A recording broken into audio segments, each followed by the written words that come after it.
What's up, everybody? We're back with another comic book spoiler review.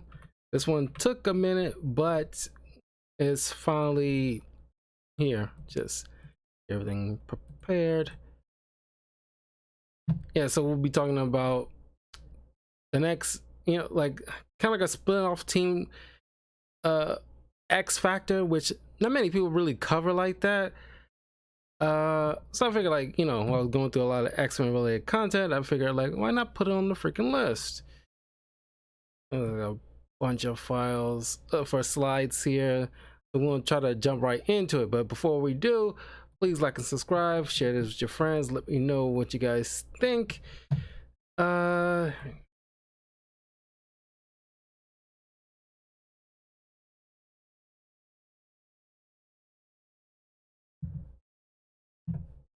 Follow me on links in the description below as well. As Talkative Carl, youtube.com/Talkative Carl, Twitch, Twitter, Instagram.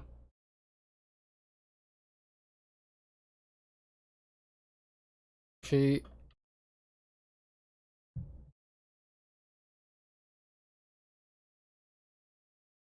All right. Now, this one is written by Peter David, and most of the art is done by Ryan Sook, but it's 50 issues, so along the way, there's other artists, jumping in. And keep in mind, this picks up not too long after the event of House of M. So if you please check out my review of the House of M storyline on my YouTube channel if you want to know the full details of that. Initially I was going to hop into this first, but then once I read the first issue and realized, oh wow, it's right after House of M, so I better do House of M first, then get into it so we get the full context.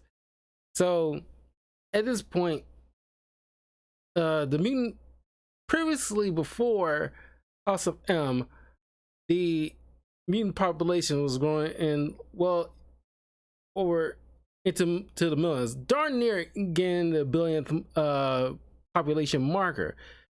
But after the Scarlet Witch and Quicksilver, who influenced the Scarlet Witch, it wasn't just solely her, she was just the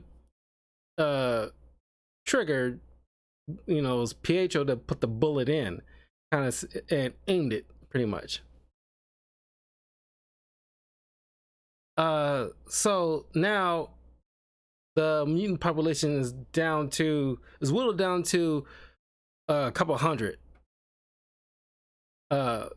So definitely like shrunk. Is I'm glad that we meet along the way some ex mutants who right now is like, is such a global catastrophe to the point where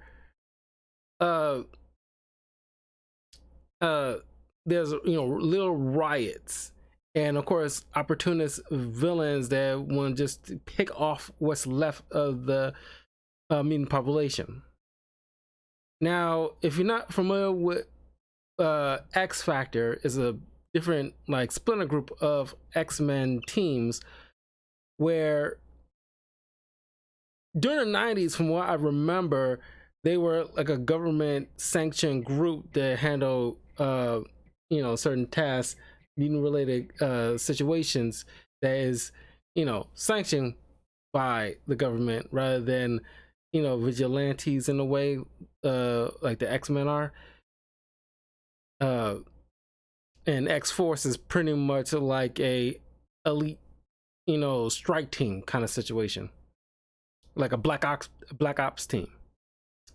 And of course, during the 90s, when X Factor was like a huge deal, it was led by Forge, who's a mutant that is like a technopath, where you can just make any kind of gadgets that he wants without even knowing how well, he'll know how it works, but it's just like,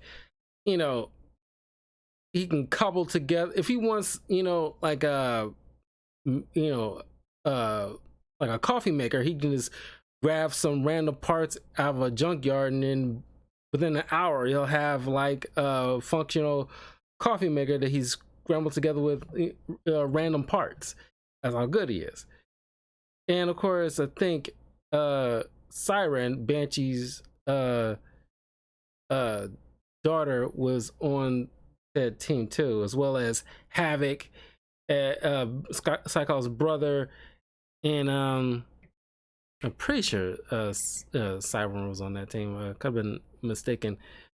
And of course, Strong Guy, who his first name Guido, which I think they stopped calling him that after a certain period, because this is around like early 2000s. It's like I think it's 2005, 2006, something like that when this book came out. So they still call him Guido Costella or Costiella. Very Italian name, and it's like because his mutant code name was Strong Guy, and he was on the original X Factor too. But I think Guido's kind of like I don't know, was that supposed to be like a slur for Italian people or not? That's what my mind is thinking. So excuse me if I'm saying it and inappropriate or anything like that. But it's just like I'm reading it, it's like, man, that sounds like it's just in my mind. It's like, doesn't that sound bad? I don't know, because I've seen Strong Guy in a fair amount of X-Men books in the past couple of years, and he ain't as he's big, but he wasn't as cartoonishly big like he was in the 90s in comics that I seen him randomly in. He was very prominent in my review of the that X-Men not Days of Future Past, the other future situation with the X-Men, Age of Apocalypse. He was very prominent in that, and he was like just ridiculously cartoonishly dieseled. He just goes, takes kinetic energy and makes it into like his super strength kind of situation. Didn't know they just call him Strong Guy. But anyway, but I could have gone with like a classic X Factor run, but those things are like taking freaking forever. I could have just gone with something that's with like a particular cutoff point. Part of me wanted to do with this, but I figured with 50 issues, I wanted like the full context essentially. So what we have here, if you recall, the mutant named Multiple Man, aka Jamie Madrox, who every time I look at him, I can't help but think about, if you remember X3, X-Men The Last Stand, there was this guy who portrayed him in that one that, swear to God, everybody thought he was Seth MacFarlane from Family Guy, and he's not. But it's just like he just looks like exactly like him. So we got also Rain, aka Wolfsbane, who's like a mutant who can pretty much turn to a glorified canine or werewolf if she wanted to. We also got Monet St. Croix, who is a psychic, but also got some kind of like physical strength to her. Kind of like kind of dense skin a bit. And there's also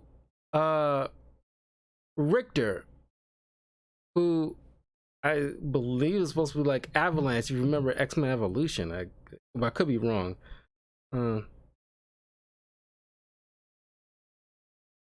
Julio Richter, yeah.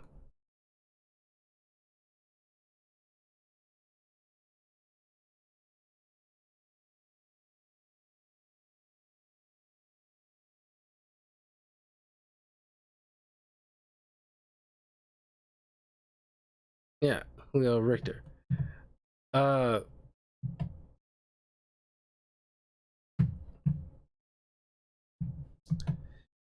so and also who we have on the team. Well, yeah, don't leave that as a surprise. Anyway, and if you want to know, like, typically I'll have like some kind of ambiance going here. I didn't feel like setting all that crap up right now. I just, you know, got myself situated so I can talk about this and hop right into it. So it's one of those rare occasions where I just have like just on the lights. Anyway, so um Richter is going through some serious shit. So he's literally contemplating jumping off a roof, and everybody's trying to talk him down.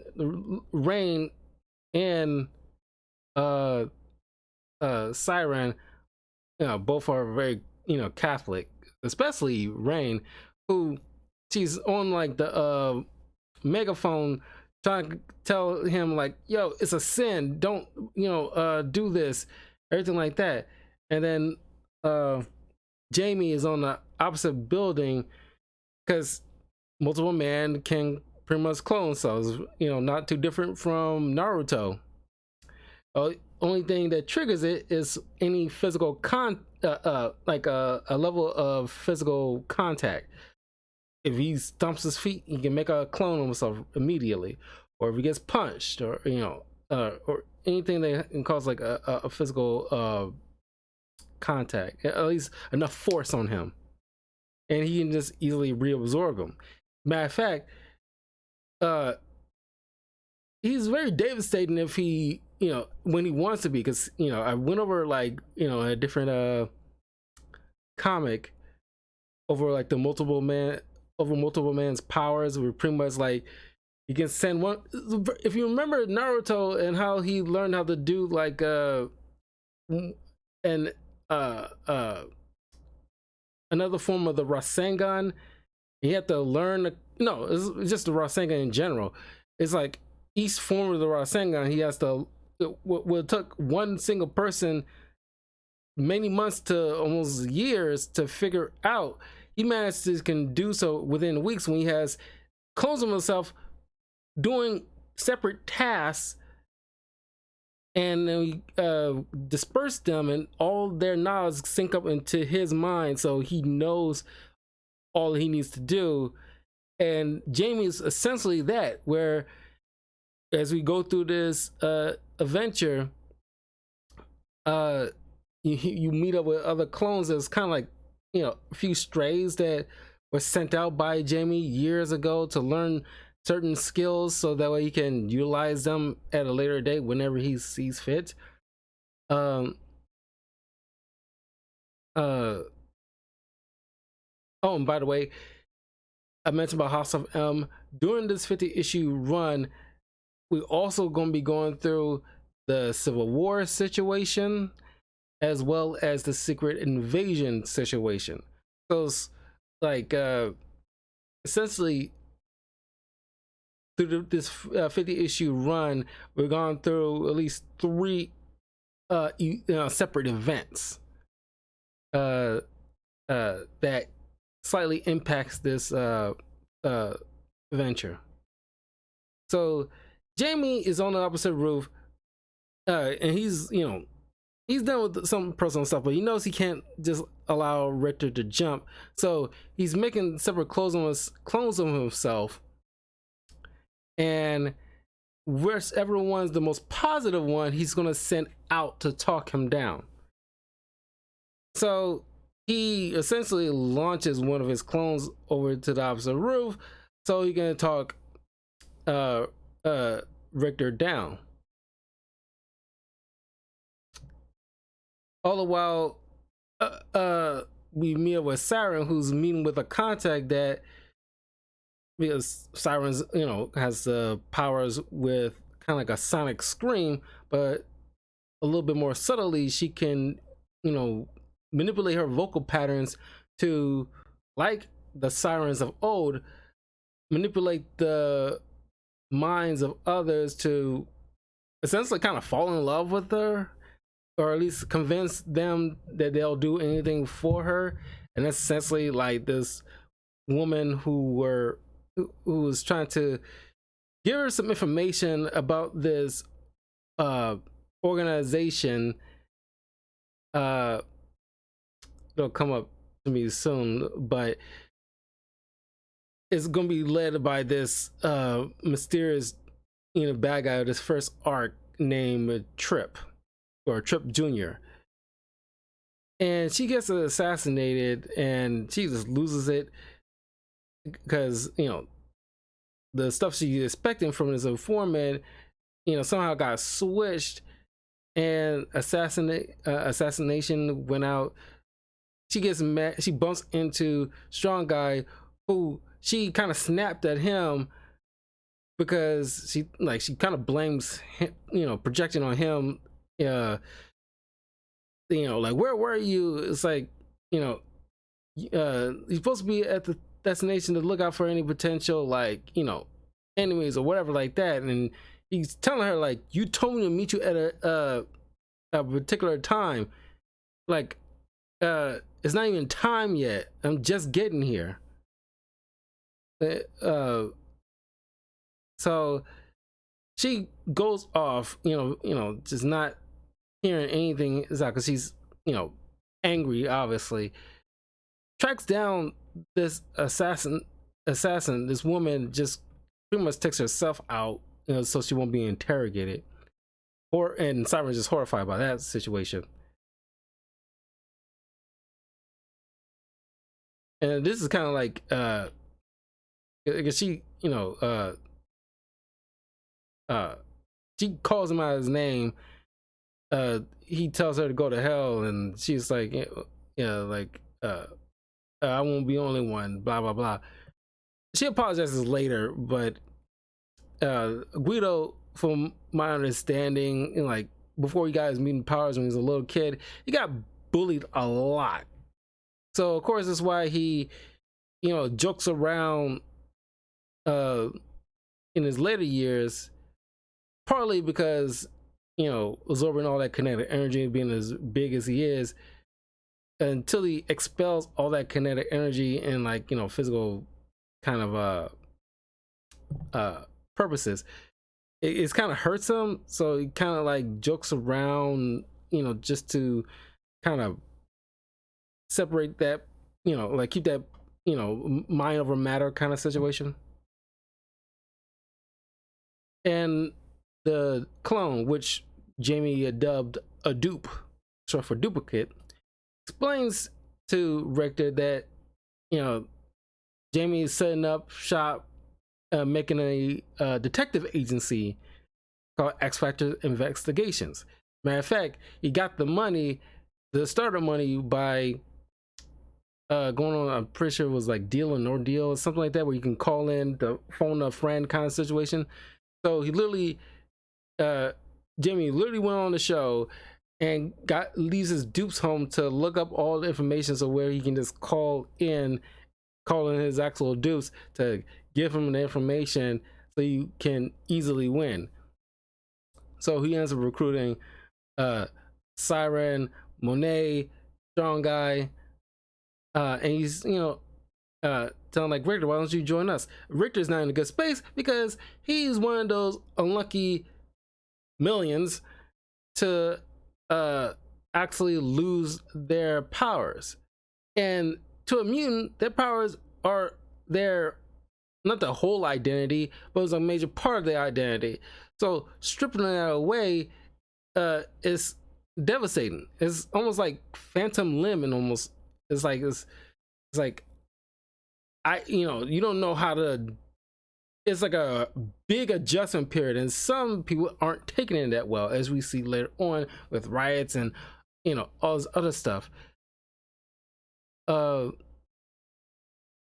So while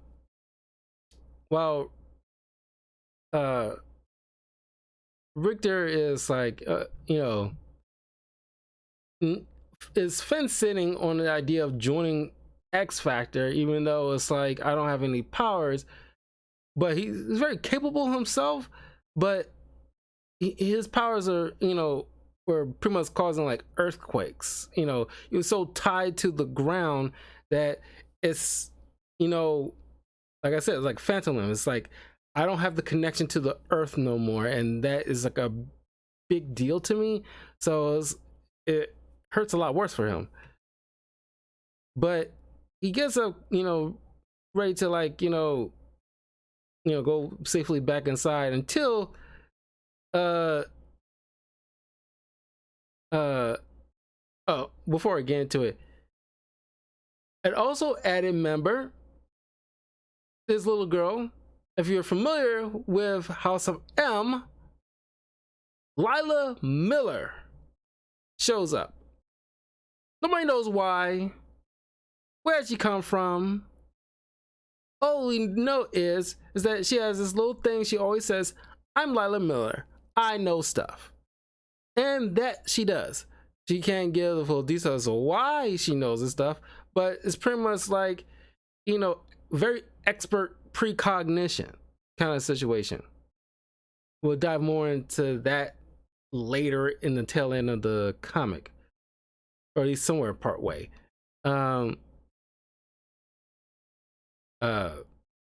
But then this dupe, who supposedly be like a positive one, supposed to talk Richter out of jumping, ends up pushing this sucker off, shocking everybody, including Jamie. Like, what the hell? And it turns out that dupe, because these dupes also carried a piece of, because when dealing with like Marvel characters, what makes them so relatable a lot of the times is because like real world situations or a relatability kind of thing on a human level, where a lot of them have kind of mental trauma in a way.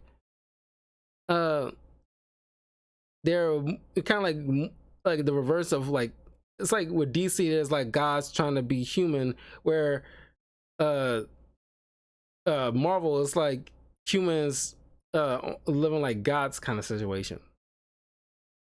So a lot of Jamie's dupes have some kind of piece of a personality or mental state of him, and this particular dupe is an X Factor, just an like a just go from pure chaos of it all. And he's already dealing with some insecurities as it is, and this kind of exacerbates it, because luckily like Monet shows up to catch Richter and save his life. And of course, Monet is kind of like a stuck-up bitch sometimes. Even though she's hot as hell, but she's kind of like, she knows it's hot. She knows she can get away with because she's a psychic. She's hot. She has, connections. Like, and she's also got money. She can just go to, on a private jet to Paris, which we'll see later on in the adventure, whenever she wants to. It's like, she just does her own thing, and she's kind of like just rude or snarky to people for no in particular reason. And literally, like, making a snide comment to Rain is like, "Oh my god, is that like I love what you did with your fur?" It's like, it's like, is this like did you have a flea, like something about like flea baths or something like that. So Jamie eventually reabsorbed that particular dupe, and now because of that situation, it's gonna be a while. But eventually, he does have to push him to shove. He has to make a dupe in order to do certain tasks, but he's very hesitant for a good long while because he has no control over what kind of dupe he will spurt out, because he might end up popping out another one of those kind of dudes that would just, commit just straight up acts of murder, or might be psychotic. Who knows? What he might end up getting. And of course, it's like doesn't always turn out like that, but just very rarely you do come across certain dupes that has like nefarious type of personality traits. But then we end up the first big bad of the arc. This Trip guy running this organized, this is kind of corporation that's going to be like in the main opposition to X Factor for a good while. And one of X Factor's first clients hired them because she's worried about her sister, thinking like, she's being manipulated by this movie star who last name is Vaughn, and I can't help but think of Vince Vaughn for some reason. Maybe because around this time, things like Wedding Crashers and the like, Vince Vaughn was like a big deal in like the early to mid 2000s. He was like almost everywhere. And so that's why I'm thinking that's probably why they use this name Vaughn. As a matter of fact, they use a lot of different pop culture references. They made like a Batman and Robin joke and a Star Wars joke and a Star Trek joke. And it's like a kind of unique time back in the day before Disney kind of required, a lot of stuff. So they was freely able to make certain jokes, with all kinds of pop culture references, regardless if they're Marvel related, that is now. So Siren, sneaks a camera to, literally outside the building to spy and see what was up. Turns out, the sister is just having some kind of just hot sex with, some celebrity. Wasn't really manipulated at all. But unfortunately, after she got the news,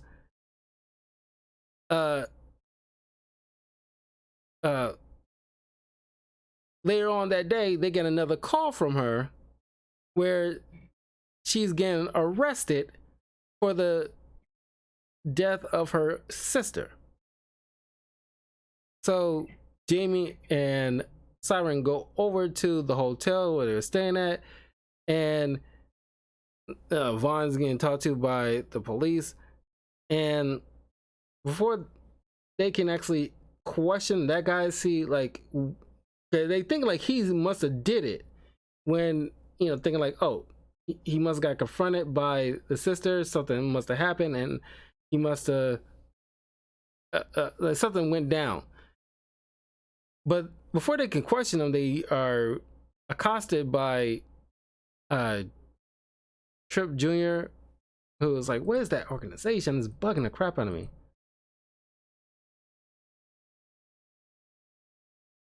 Singularity Investigations. That's the corporation. So he's pretty much know everything there is to know about these guys, and especially like Siren's powers is like, be careful guys, don't let her like talk too much because she can manipulate you, kind of thing. If you want to talk to your client, you got to go to the police station where she's being questioned. And luckily Jamie actually has like, a license to be like got a lawyer's license. Like, there's a dude that went out to be a detective. There's a dude that, he reabsorbed that went out to be a lawyer. So that's why he knows the ins and outs.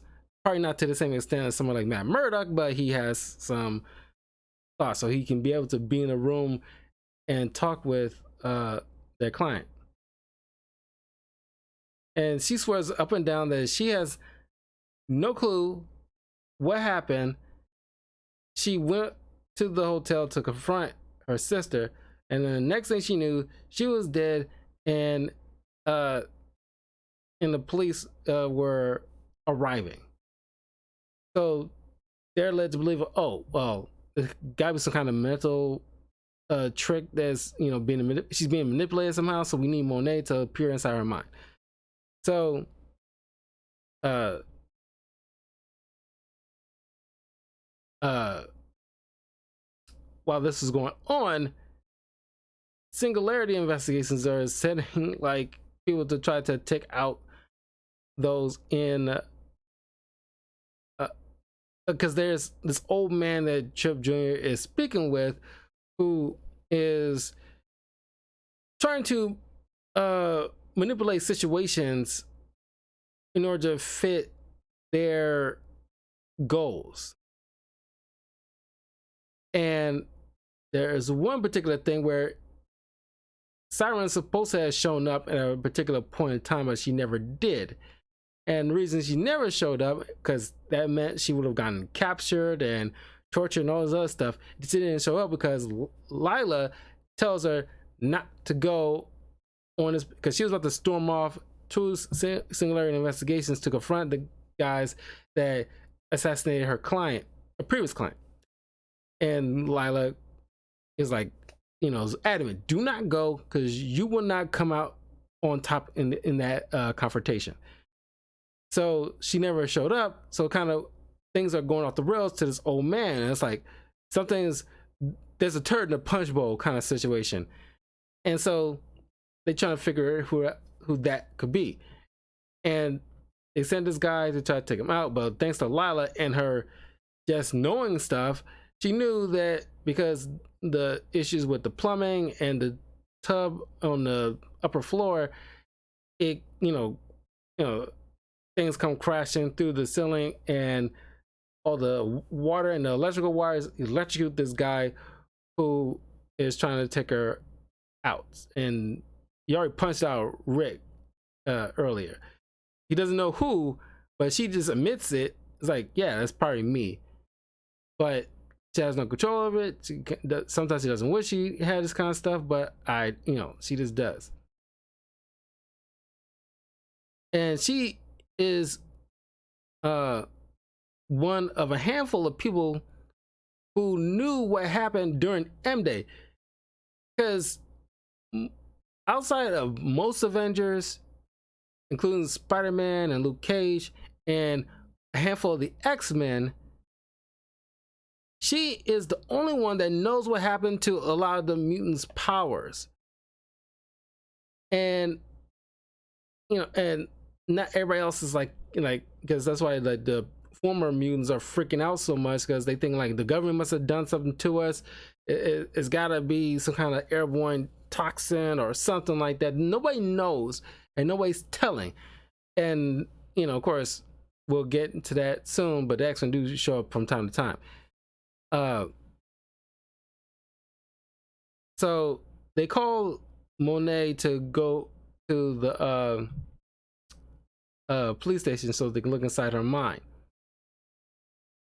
And she figures out what happened, because the sister turns out that, she and the movie star get into some really kinky kind of sex, like crazy, very dangerous kinky sex, where she essentially likes, kind of like just like rough sex to the extreme, where she's pretending to be assaulted at gunpoint while by this guy.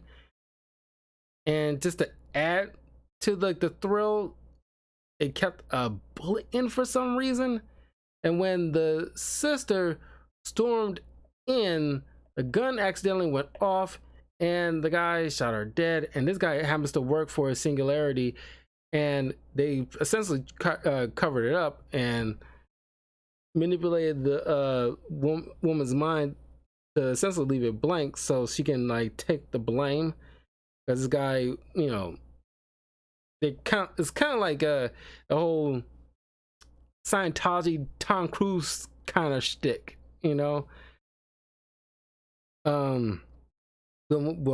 Monet sees inside the woman's mind what went down, she was furious.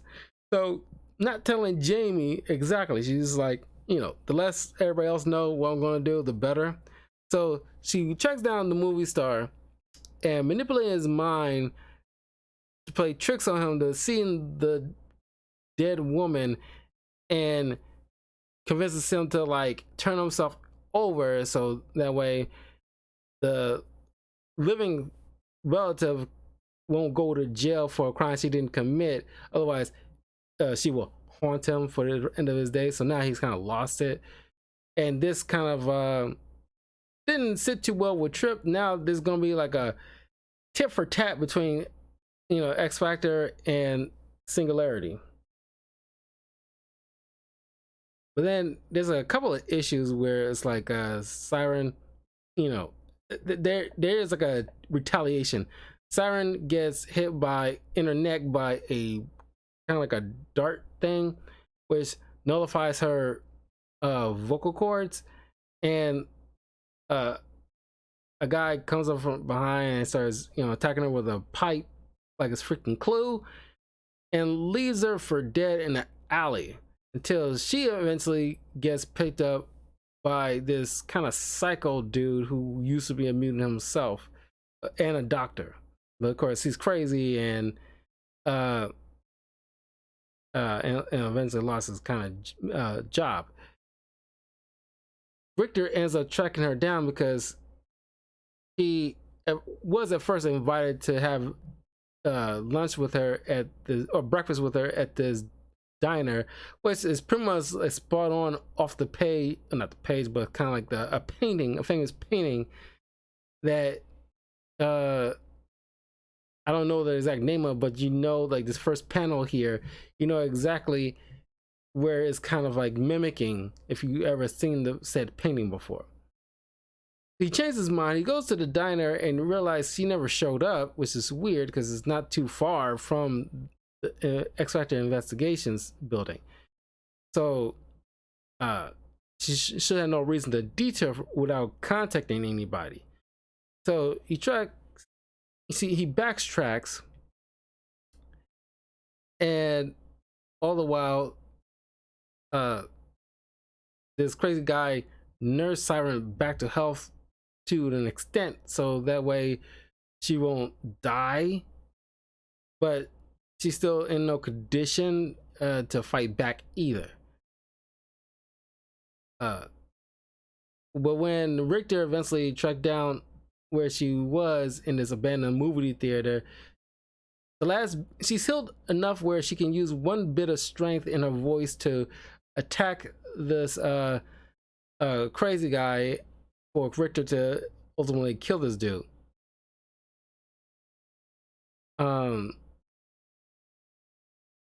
So while she's recuperating in the building, Richter is like flying off the handle at Lila because you're supposed to know stuff. Did you know that she was going to get attacked?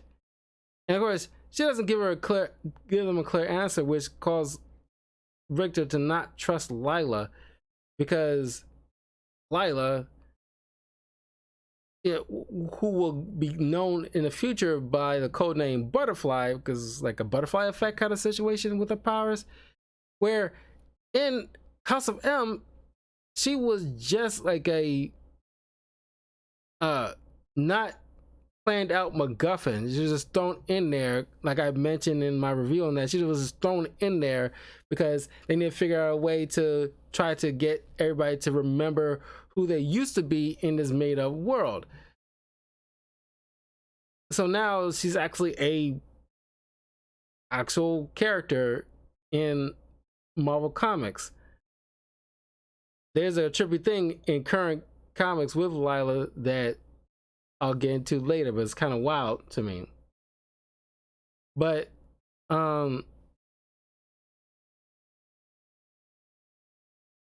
Lila eventually gets picked up by this woman who runs this orphanage where she ran away from, and she just goes with her. But it's all pretty much like a setup in a way. We'll get into that in a minute. Because she's feeling down and thinking like, Richter's, grilling her, thinking like, he blaming me for what happened to. He's blaming me. Whatever happened, what happened to Siren, and is I have control of over everything like that. And of course, being like the faithful one in this group, all these about her faith, Rain doesn't buy that she's like the cause of what happened to Siren. She shouldn't blame herself. Then she got concerned about Lila, and she wants to do something about it, but knowing full well that Trip has something to do with what happened with Siren getting attacked from behind.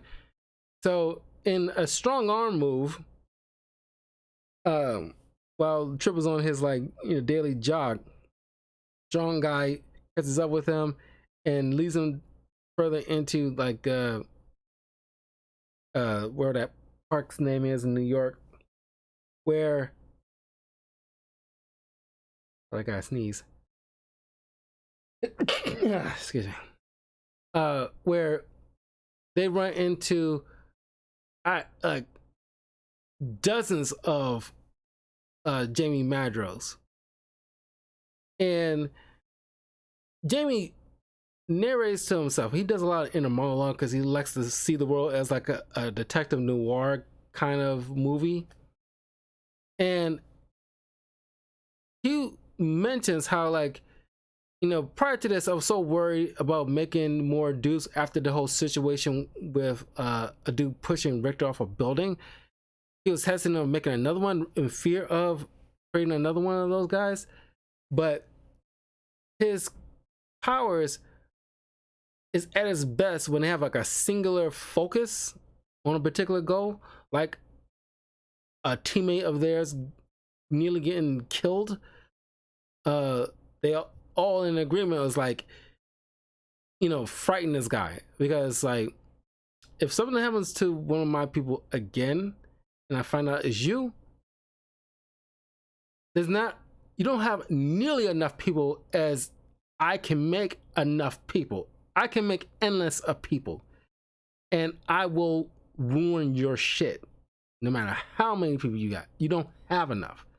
It's like there's no upper limit to how many clones Jamie can make. Yeah, he can make literal probably a country full if you really get to that point. So later on, Rain and Jamie goes to the orphanage to find Lila, and they find her because she has like a couple of bruises, and of course Rain is just furious, want to know who did it, and they suspect it's the kids, who, because she used to have like a different set of mutant powers prior to House of M, but they all kind of change. Because here's the thing, I looked this up. For a time, there was no clear, especially during this period, early 2000s, with the X-Men, it was never clearly defined of if Lila was an actual mutant or not. Even by certain scanners, they're supposed to be able to tell who's a mutant and who's not. And even then, coincidentally, where I think the writers could have easily hadn't just confirmed it, I think the current day they know, yes, she's a mutant. But at that time, it's like, oh, is she a mutant? Don't know. It kind of says she's a mutant, but it's kind of not. It's like that little back and forth. It was kind of like pointless, but they never knew what to do with Lila. Anyway, it's suspected that, oh, these kids didn't like her because of the mutant, and the fact that they kind of like supposedly attacked her. So Rain and Jamie go to the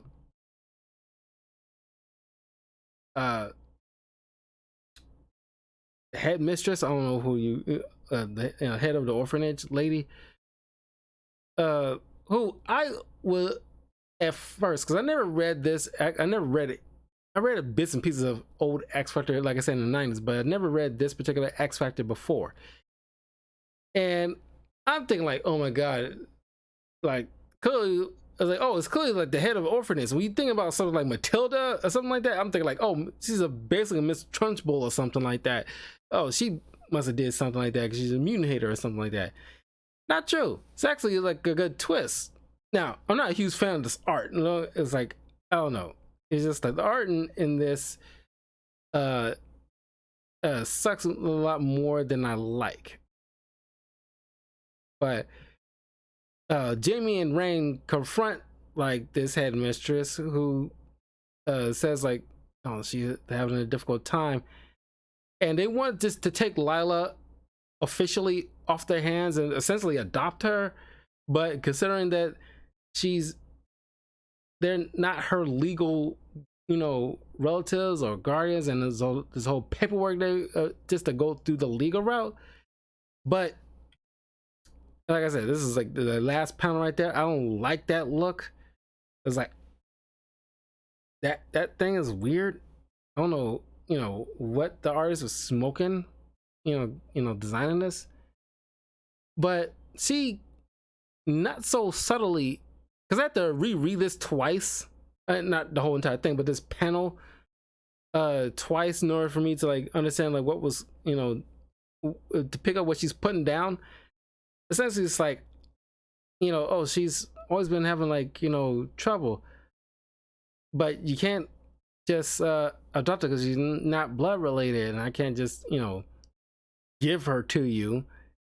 But you know, it's a shame though. It's like, you know, paperwork gets lost in these kind of facilities, you know, and you'd be surprised how many times, you know, a lot of the orphans just waltz on out. It's not like Rikers or anything like that.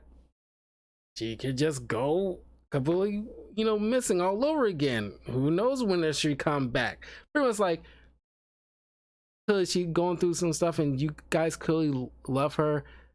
You know, legally they can't really do that kind of crap, but you know, you see like these people actually care. So I'm kind of glad, because like they can easily, you know, any other writer would just let her be the one to actually like, you know, beat on her or treating the kids very cruelly. But it's like, it's actually a stand-up, you know, person who runs an orphanage. So Lila is now in the care of X Factor officially, or non-officially, whatever. So she gets back, and Richter, not apologizing, but he just lays out like, I'm not fooled by your bullshit, because, you know, those raccoon eyes that you have right now, those bruises, anybody could give themselves one swift punch to the face and pow, like a boom, was raccoon eyes. My theory is you might have fabricated all this just to get Jamie and Rain to feel sorry for you, so that way you can officially stick around without anybody forcing you out, kind of situation. But like, but I can't prove that, but I'm watching you. And she's like, I know. But then while Siren was recuperating, Cyclops shows up to deliver some bad news to Siren. He peeps Lila. He knew who she was, but you can't let on, you know, what's what. So he's like, don't worry about it. But he had to deliver some important news to Siren that Banshee is dead. He died during like a X-Men mission trying to save a plane full of people, and he collided with either the X-Jet or one of the planes. But he's delivering his his last will wanted this like a videotape and his belongings to to deliver to Siren, but Siren's in complete denial, which, you know, she's like I'm not sad. Like, I know he's gonna be back. Like, what? And Cyclops is like, what? And it's like, and she points out, which, you know, kudos to the writer. Is like, she says like, oh, we die. Guys like us, we die all the time, and we always somehow come back one way or the other. So I'm not tripping about that. And ultimately, down the road, she does end up being right, but just probably not so quickly. It's just that, you know, I'm kind of glad that certain characters in comic books kind of point out the freaking obvious, that you live in a world where people who's supposed to be dead ends up coming back in one shape or form, whether it's scientific means, cosmic means, or magical means. Some point down the line, maybe not today, maybe not tomorrow, maybe not even next freaking year, but who knows, 2-3 years from now, some mysterious villain resurrects a loved one to try to attack us with them, but then, you know, we beat them, and then, you know, good as new, and now they live their lives again. It happens. But of course, you know, everybody's thinking that she's in denial about that. And of course, you know, he doesn't end up coming back in this adventure, but down the road he does. But she's not wrong, but it's just cool, like, for the time being, she's obviously in denial about it. But then Trip Senior, you know, sends out a message that he wants to have a one-on-one talk with Jamie, who he wants to buy off. But Jamie is, you know, laughing like I'm not, you know, buying it, because clearly the fact that you're trying to buy me off clearly signifies that I might be on to something, and you're scared. And this guy clearly has, you know, special powers, you know, pretty much using like force technique or something, and try to toss Jamie out the window. But it turns out it was a dupe, and he reabsorbed him, realizing, okay, we got you. And it turns out this guy isn't like father and son. They turn out to be the exact same person, which is kind of like, you know, what the hell kind of situation. Yeah, there's and Simon looking at pre-recorded videotape of Sean Cassidy, aka Banshee, who was one of the original founding members of the X-Men.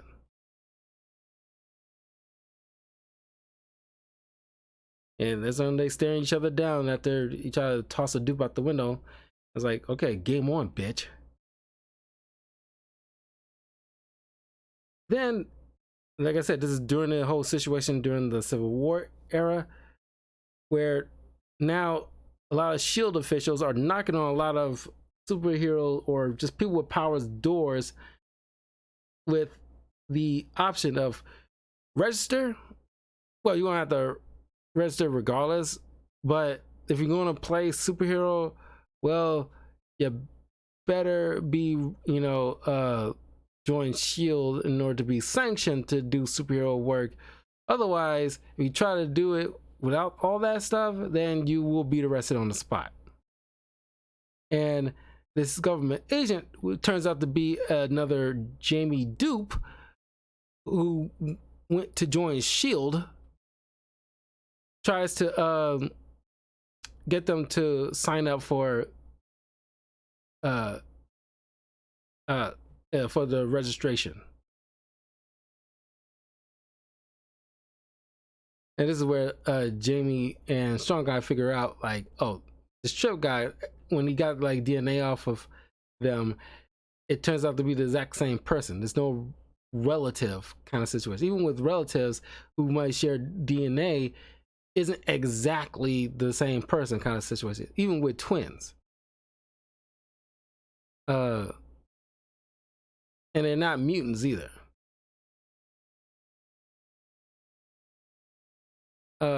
Siren then goes and uses her whammy on Spider-Man to try to figure out what's really going on, because clearly that a lot of superheroes know something. Like, what happened uh with M-Day, y'all know something with the mutant population.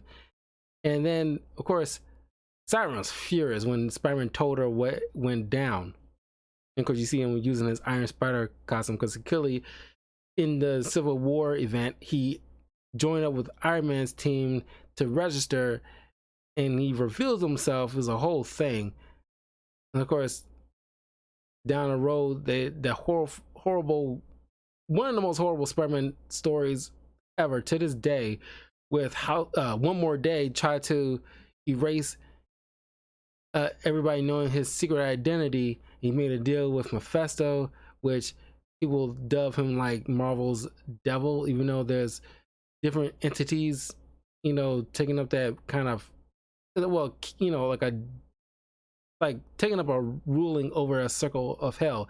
There's also being called the one below all, which the Hulk usually tangles with, because there's like an entity called the one above all, which is obviously God, but he only showed up, I mean, at least a couple of times. One of them was in like a short separate Spider-Man story. Anyway, so that's when Quicksilver, who for a while was known to be like missing after the events of House of M, showed up at the X-Factor investigations, which is is in like this section of New York called Middletown, or something like Middle East or Middletown, something like that.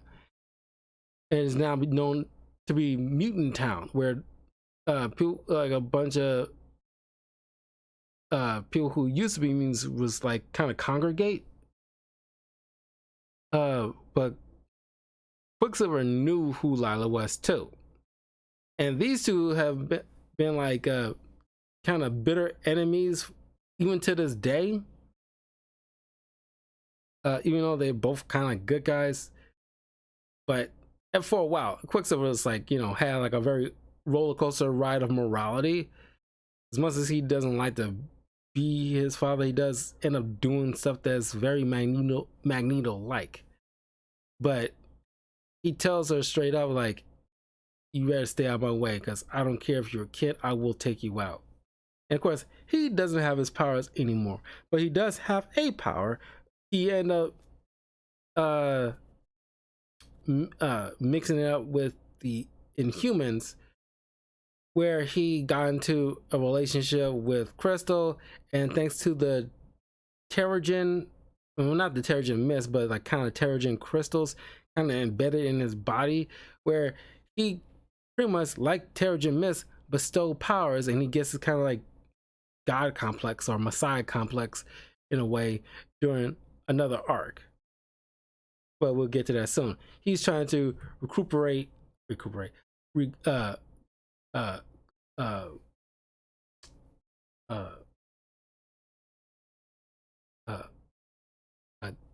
on board the X Factor's people, saying like, I can get people's powers back. But nobody wants to deal with Quicksilver. They pretty much tell him to kick rocks. And this is where Lila kind of drops some kind of heavy bombshell on Jamie. When she's telling him to, like, because everybody's having a tough time deciding whether or not to join the registration.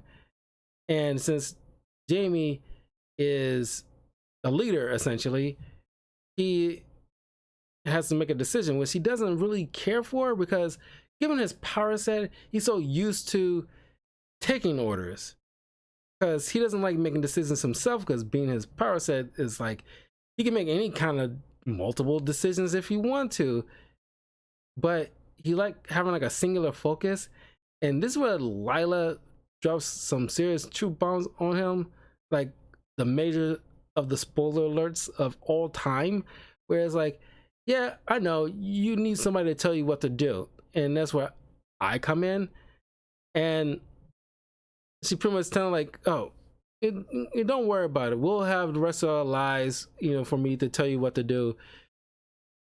Essentially, like in the future, these two will end up together, which in current comics is true. Of course, she is like early teens right now, but through some other obviously time travel shenanigans, she will eventually kind of grow up and they will end up together.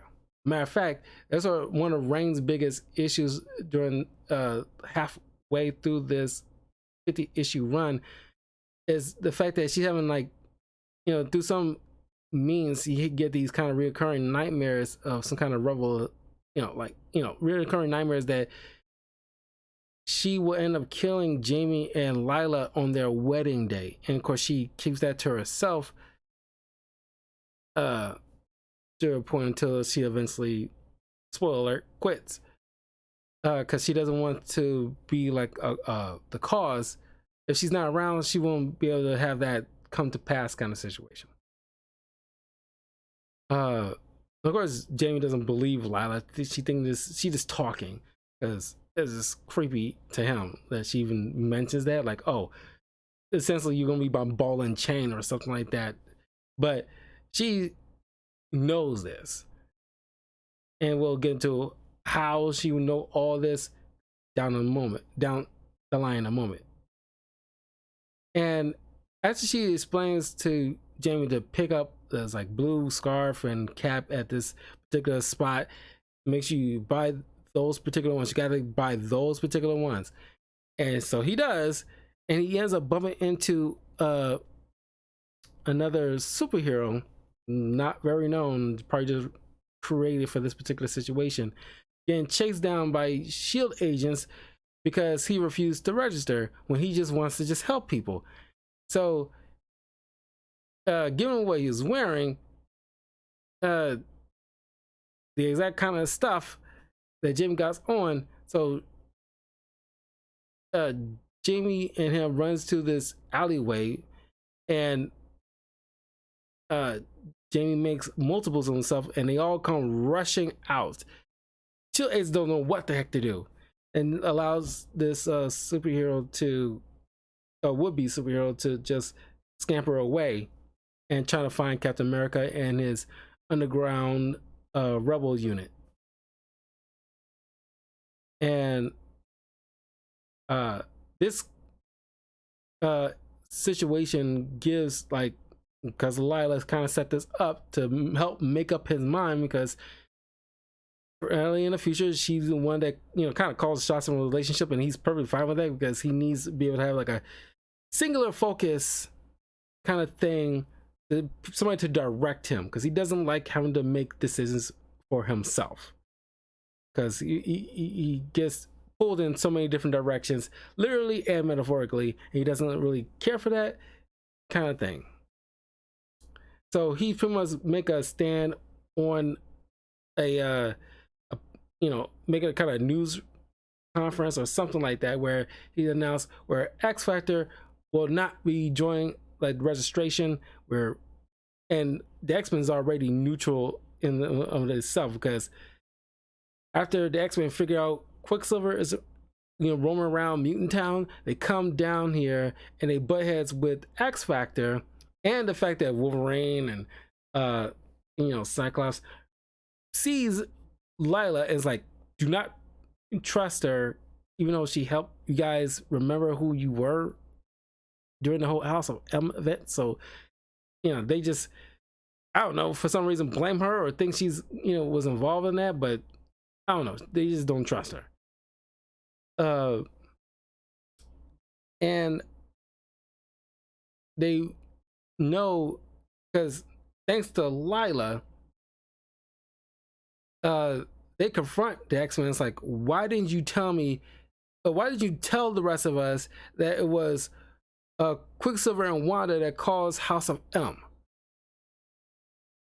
But Cyclops' reason is that look, things are uneasy between mutants and the rest of humanity as it is.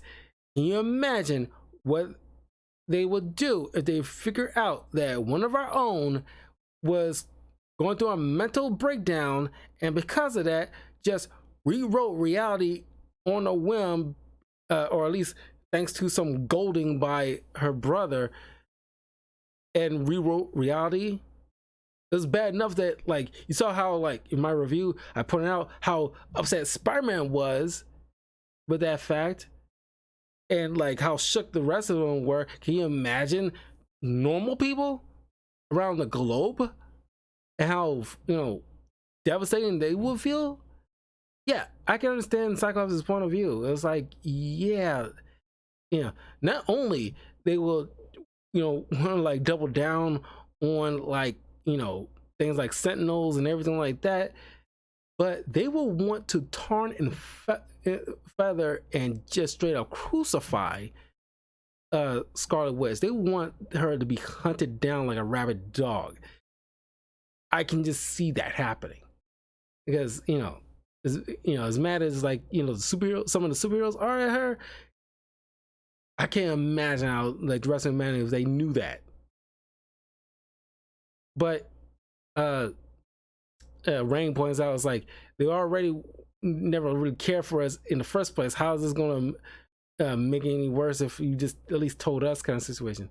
They end up getting a little bickering, kind of situation, but they call it a ceasefire. It's like, fine. As long as Quicksilver's here, is your problem. But if something gets out of hand, do not come running to us. So,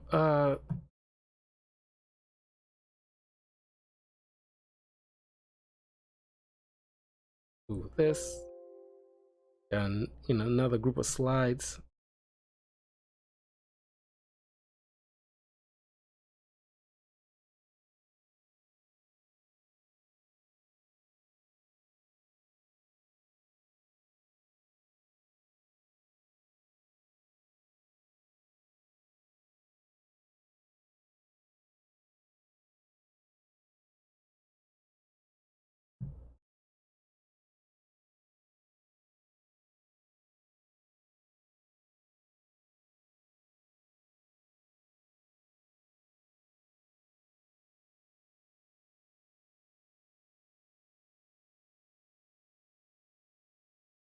So now, 1 second.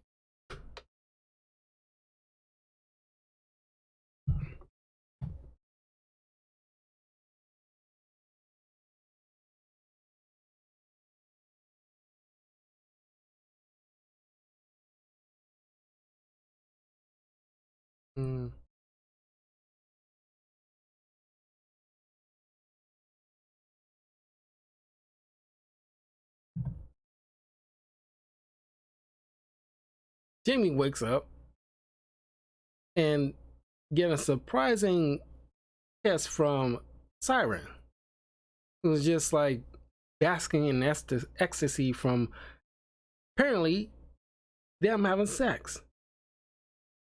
So she was like, "Oh my god, it was like you was like a real Casanova last night." So she goes to the bathroom to, like, use the facilities. And then, of course, Jamie was like confused, like, like, what the heck just happened? What she's even talking about? Then Monet comes out and starts, really like laying it on Jamie. It's like, you're a real tiger in a bed. And it's like, and then she tried to go to the bathroom, but of course, Siren's already in there. And he's just dumbfounded. What is going on? What are they talking about? Then he bumps into his like, somehow he made a dupe on accident, and it turns out to be his, like, kind of like libido or something, and charmed the pants off of both these girls somehow on 2 separate occasions. And of course, like he walking down the stairs, it's like just utterly befuddled. And then he sees Lila down there. It's like, did you enjoy yourself? Like, and Jamie had to ask, like, Lila, we didn't, like, no, of course not. I'm saving myself until our wedding day. It's like he just can't like what? He's like, and like how idiot it is, you know, like at the very least, he's got to be at least legally 18 just to make it less EWE. But the fact that she is like at most 14 or something like that, and she's talking like that, is so off-putting. And the fact that, like, because she knows stuff, she knows that in the future they're going to end up together, and it's like, you know, she's not bothered by the fact that, you know, he has needs, and it's not bothered by the fact that she, like, you know, he's hooking up with two of essentially his co-workers, which is also added to like the problems. But she's like, you know, I'm not too worried, you know, I'm saving myself to a wedding day, don't worry about it. I'm like, no dude wants to think about that. So he's keeping this to himself because he having a hard time even, you know, rationalizing it in his own head. But the fact that he doesn't even want this to ever occur again, but he's keeping like these two ladies at arm's length right now. And again, like another client who used to work for Singularity and working on this kind of virus thing, and Jamie is asking like, what kind of virus? And he's like, is it Legacy? And then he starts losing it on this dude, and everybody on the pull him off of the clients like, Jamie, what's wrong with you? And of course Jamie has to like collect himself and like, I'm sorry, because if you remember during the 90s, or at least get into the early, you know, get into the 2000s, there was this huge event, you know, with the X-Men trying to figure out how to cure the Legacy virus. It's primarily Beast trying to figure it out, because a lot of mutants were dying from this. It's kind of like a callback to like the AIDS epidemic that was going on in the real world. And the Legacy virus is kind of like a, you know, like a homage to that kind of thing. And of course at that time Jamie died from the Legacy virus, so of course that's probably still traumatic to him. Matter of fact, Colossus' little sister, who we know as Magik, also died from this, but because of her death, they managed to synthesize a cure from that, from what I recollect a little bit. I had to look it up a while back, you know, when I was doing like solo adventures of Magik, you know, with my solo comic review of Magik, which is up on the channel, and I think I went over that there. Anyway, he's afraid of Singularity coming after him because he has everything to kind of expose him, and they never really confirm whether it's actually the Legacy virus, but I guess you can assume it is, because they never denied it. So he has all like notes and details and everything like that needed, so that way he can fully expose them and put a stop to them. And everybody in X Factor Investigations is like, oh, this is the smoking gun that we need. Let's they have Strong Guy to go with them to a locker room, a safe deposit box kind of situation, to gather all the stuff that they need so they can expose them. All the while Richter is out talking with Quicksilver, contemplating, because he's spewing all this stuff about like, I can give you what you lost. He's been like touching X mutants to try to revitalize, or at least give them a form of what used to be what their powers were.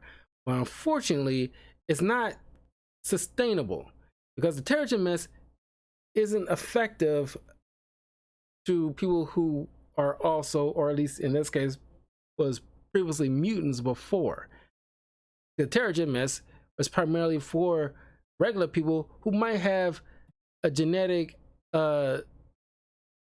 history towards those who were experimented on by the Kree to be later to be in contact with Terrigen crystals or mist to revitalize those genetic codes to give them superpowers. But it's poison to mutants. But since they're not mutants anymore, technically, now it's pretty much like cause a deadly feedback, like a ticking time bomb, essentially, that might end up causing their deaths.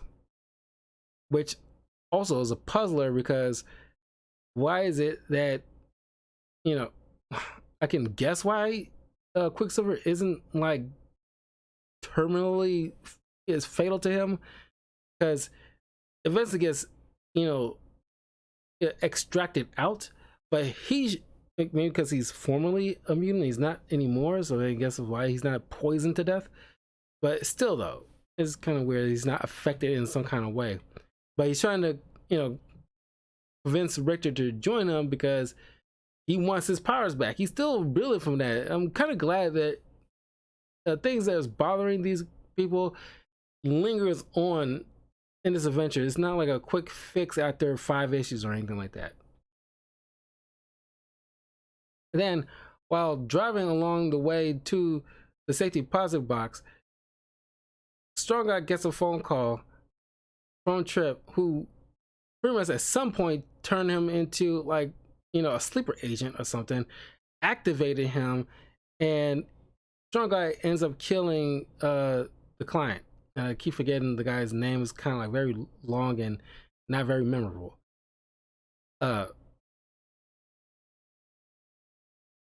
So and it turns out that this isn't the first time Jamie met up with this Trip guy. Trip guy tried to recruit, trying to convince Jamie's parents to leave young Jamie in his care. But unfortunately, Professor Xavier already, you know, met up with them first. So they was already considering, like, you know, having Xavier, you know, look after their kid. So this is kind of like they don't really do much with this. It's like, oh yeah, this guy who's got some kind of power that kind of, it's never really fully explained.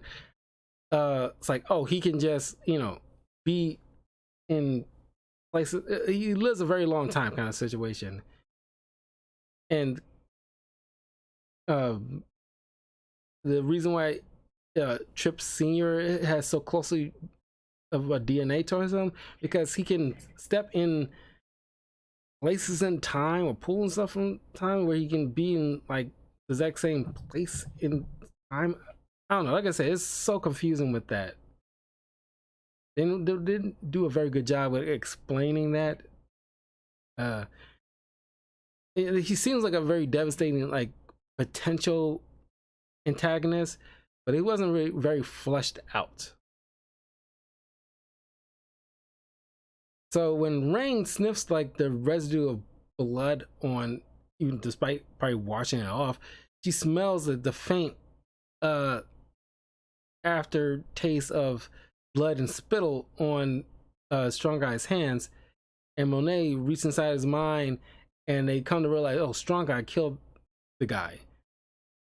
And ironically, thanks to Quicksilver, who used his powers, who he doesn't know what was going to happen towards people with mutant powers, but it incapacitate Strong Guy, so Monet could like reverse whatever was done to Strong Guy. But, you know, it wasn't totally out of the goodness of Quicksilver's heart. He was just like, A, wanted to test to see what happens, and this seemed like a perfect opportunity, and B, trying to get on their good graces so they can be more willing to come to him, so he can try to pretty much lead a mutant army of his own. And of course, they had to unfortunately break the news to the late the widower, or the widow. And of course, they don't want another assassin coming after her, because Singularity gonna think like she must know something. But it's too late. She already got picked up by some goons and trying to break into Singularity investigations. Rain and Jamie meets up with another version of Trip, the old man that I mentioned earlier, who also just seems like to manipulate events to his own end. Shows them, her and Monet, like potential future where mutants are eventually again like getting their powers back, and they pretty much take over. And at first they was on united against the human population. They came out on top, but then they started turning against each other, and it's utter chaos. So that's why he's manipulating situations to just completely wipe off of whatever remnants of mutants that's left to prevent this horrific future.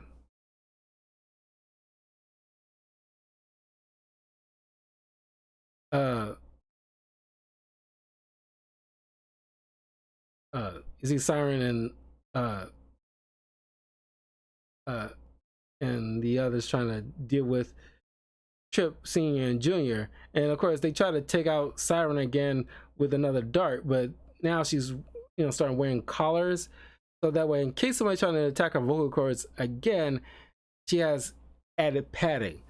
So now she can, nobody can ever catch her by surprise again.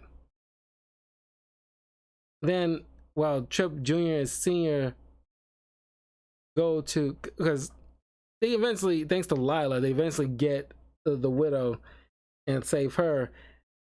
Trip Senior and Junior are taken out thanks to one of Jamie's dupes, who snuck into their armory, shot a makeshift bomb to his chest, and blew up the Singularity building along with Trip Junior and Senior, and that's it with them. Now it's just like the old man left, but he isn't done with his machinations yet. He just shows up to Lila Miller probably the first time she actually was freaked out herself, warns her about like meddling in his affairs, but like, we will see each other again, blah blah blah.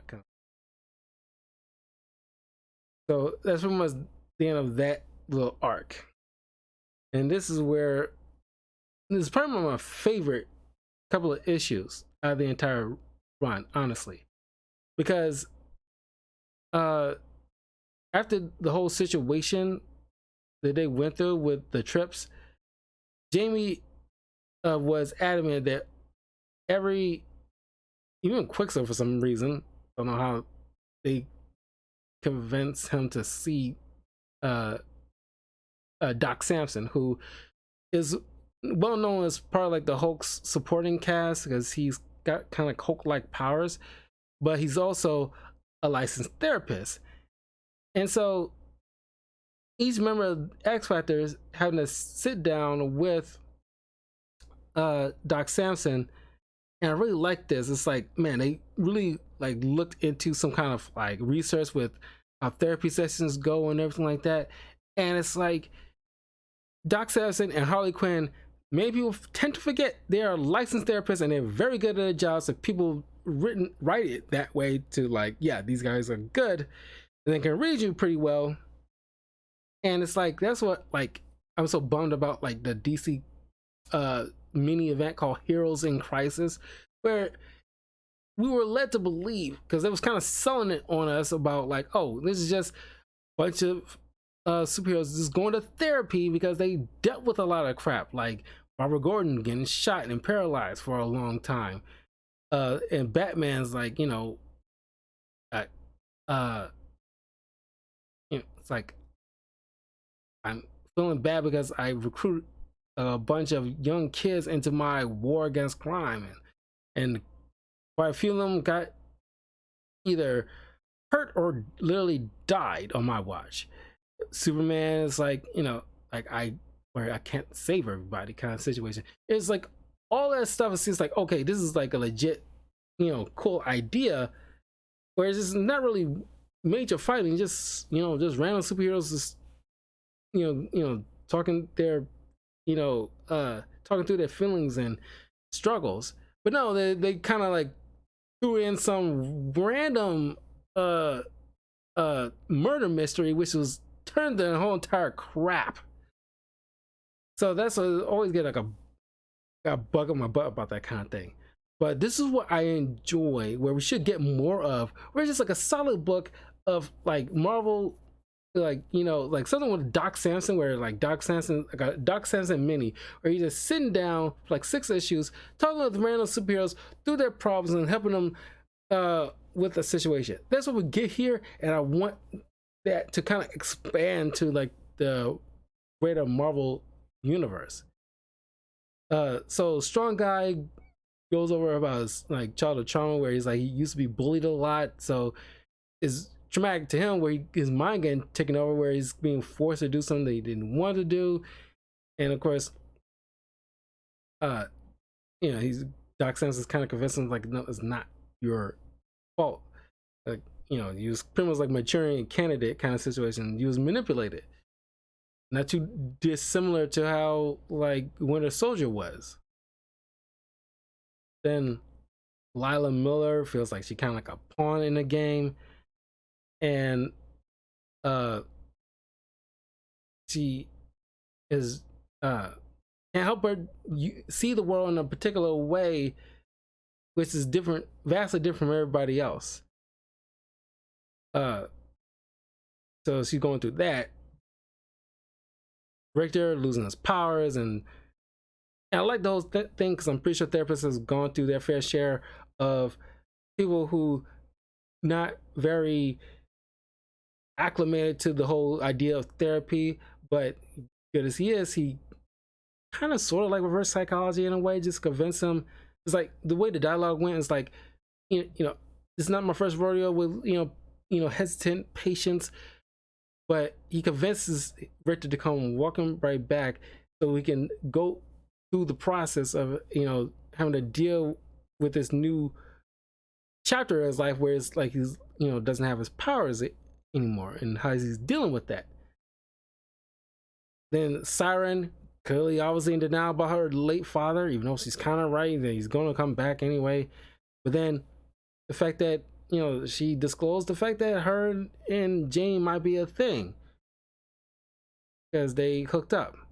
Same thing with Monet when she bring that up. But Monet's personal struggle, the fact that she's always got to present herself as like this perfect girl, and how much of a struggle that is, put on this kind of like facade. That's why she's always so snarky and kind of like the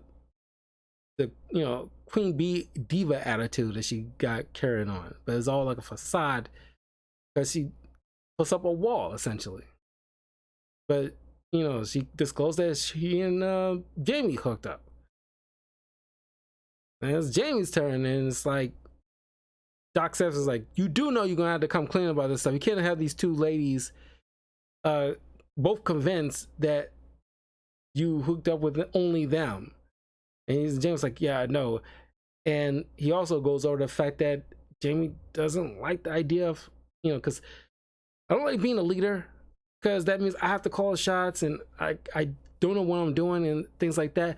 And Doc is explaining to him like, that's a part of growing up. You're going to have to make certain call shots. You're going to have to make certain decisions for yourself. Nobody's going to make them for you all the time.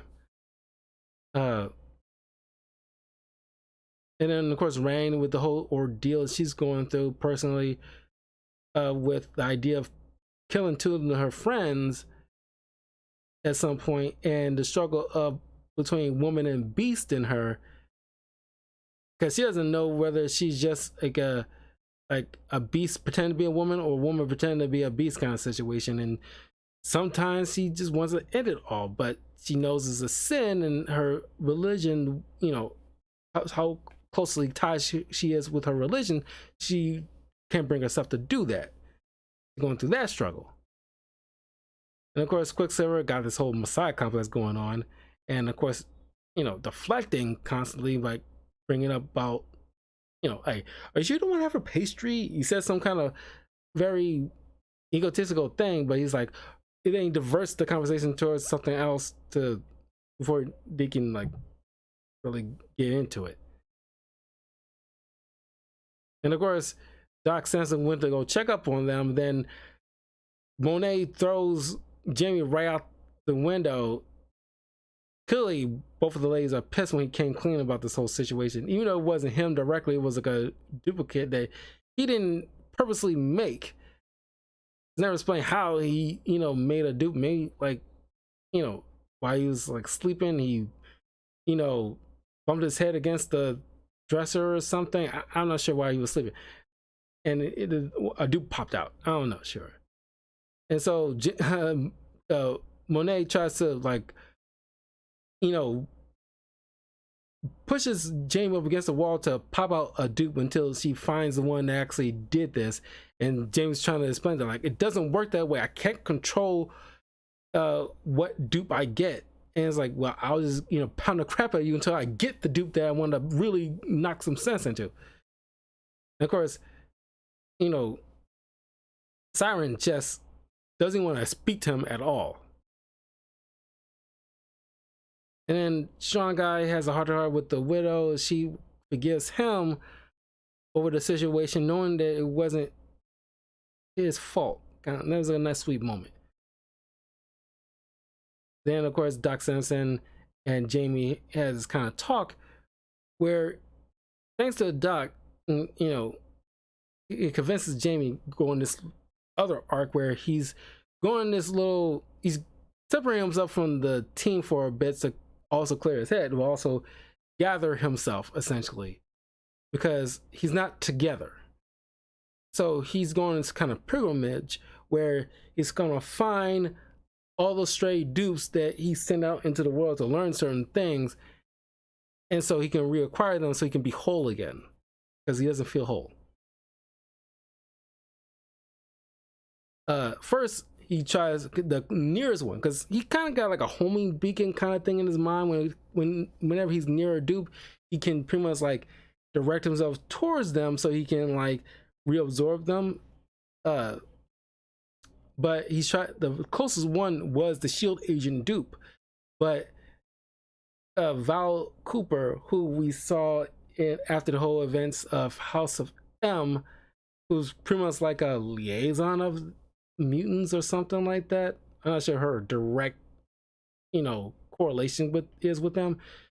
She does work for Shield, and while he's trying to find his Shield dupe, he gets kicked out by Shield agents, and then he gets kidnapped by Hydra agents, thinking that he's the Shield agent dupe.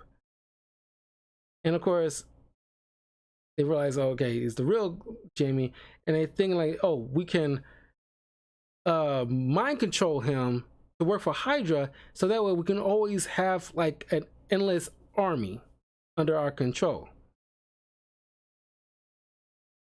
Thanks to Lila kind of shouting some sense into into Siren and Monet, because everybody's tensions are on high right now. So they agreed to go shopping in Paris. So, thanks to Monet's connections, they just fly to Paris to go shopping. And they just have like a heart to heart. That's where they see like, people there burning an effigy in front of, pretty much like a burning a cross, but it's like an effigy instead, in front of the apartment building of people who apparently used to be mutants or are still mutants. I can't remember which. But as they try to stop this, they get accosted by the gendarmes. All the while doing the mind manipulation worked, and so inside his mind he's punished himself because he thinks his parents want him to punish himself because they are ashamed of him.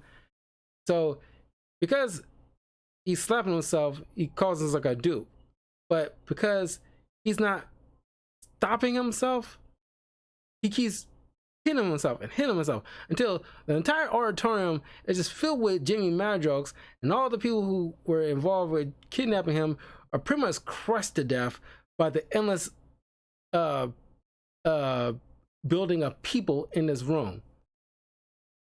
And like a poison, as Jamie will explain in other other situations, where one of them gets like poison, or in this case mind manipulated, if he spreads himself out, which has kind of worked in his favor in this kind of situation because he wasn't constantly doing it, he's spreading himself out endlessly to the point where the mind control is dissipated. So eventually he reabsorbed himself back into one. And that's when later on the other SHIELD agents show up, and one of them being the SHIELD agent Dupe, who finds Jamie, not realizing it's Jamie at first, but then Jamie wakes up, grabs him, reabsorbs him, and then he just waltzes right out. And while the gendarmes are holding Monet and Siren, one of the people who was responsible of burning that effigy is being brought in to prison, and he's making this big decoration how they burnt down the house filled with like mutants. And so this had to be former mutants, because why wouldn't they fight back? So Monet clearly like pissed, just without making any facial expressions, which is one of those rare moments where I actually do like the art in this, because like I said, the art changes from time to time. He takes a piece of the cell bars and just whips it in completely perfect accuracy at the dude, and obviously kills him.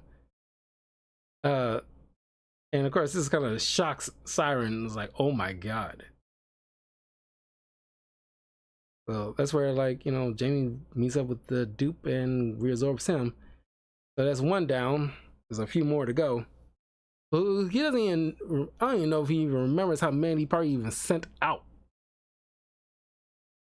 So he ends up going to Detroit, where he is trying to reacquire a Dupe that's supposed to start learning about religion, and he ends up turning into a reverend of his local community. Very devout. So it's a handful of like religious kind of elements involving with like separate characters that you didn't expect, like with Rain, Siren, and now this duplicate. And he goes by John Madrox, Father John Madrox. And of course, Madrox is like, Father Madrox is like, oh my god, the day has come. So he runs out of during his sermon, he runs out to try to run away from being reabsorbed, because he has a wife and son. He actually had like a whole life now. But all the while back in Paris, Siren and Monet picks up this girl who's the survivor of this building being burnt down, and it's like, we gotta take this kid off their hands, because we leave her, these guys might come back to finish off the job. And meanwhile, they're being spied on by this mysterious fairy figure. So Madrox has a one-on-one conversation with his duplicate, who explains that after before the heart to heart, he has Jamie Prime actually spent a few minutes sitting down with the wife and the kid, and the kid is named after Jamie's late father, and he thought that was just so sweet. And after having a discussion with the religious Jamie, he realized, like, there's not many things that I've done in life that I'm really proud of, but this is one of the rare things where it's like, I can live with this. So he chooses not to reabsorb this particular Jamie. He's like, I can't bring myself to do this kind of. So he leaves this one. He's like, he feels comfortable like leaving this one alone. So I thought this is probably the sweetest issue. I thought, at least in terms of this religious Jamie talking with like Jamie Prime. Okay, so yeah, now let's on to the next slide.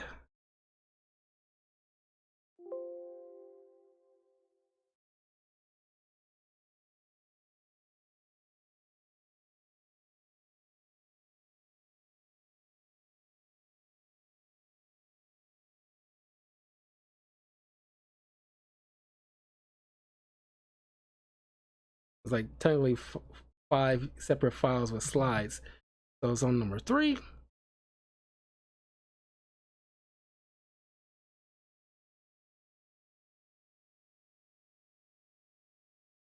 And of course, during the 50 issues, I had to skip. I skipped over at least 4 or 5 issues because they were tied into like tie-ins to like Secret Invasion or Civil War. Well, not Civil War, but yeah, definitely Secret Invasion. I skipped a couple of things because like yeah, it was like a Secret Invasion, and it was a couple of things that's tied to. Oh yeah, it was tied to the Hope Summers thing where Cable's going to like protect Hope Summers because she's the key to reuniting all the mutant powers and population. Blah blah blah. That was the whole thing. So I skip over that because ain't a big deal. So now Jamie's in Chicago, trying to reabsorb a duplicate who went off to learn about private investigation, or at least becoming like a police detective, or he ends up turning into a private investigator.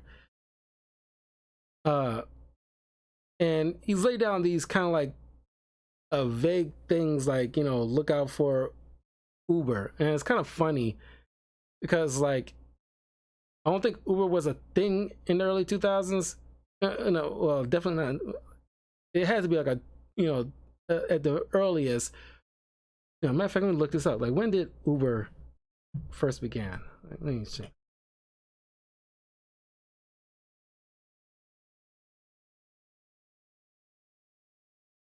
March 2009. So, and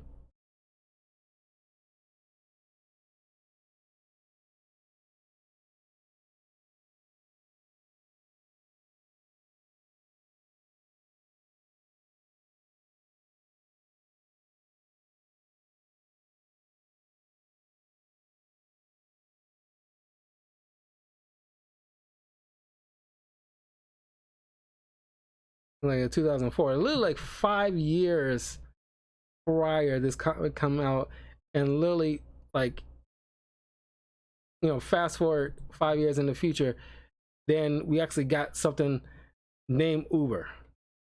But of course, this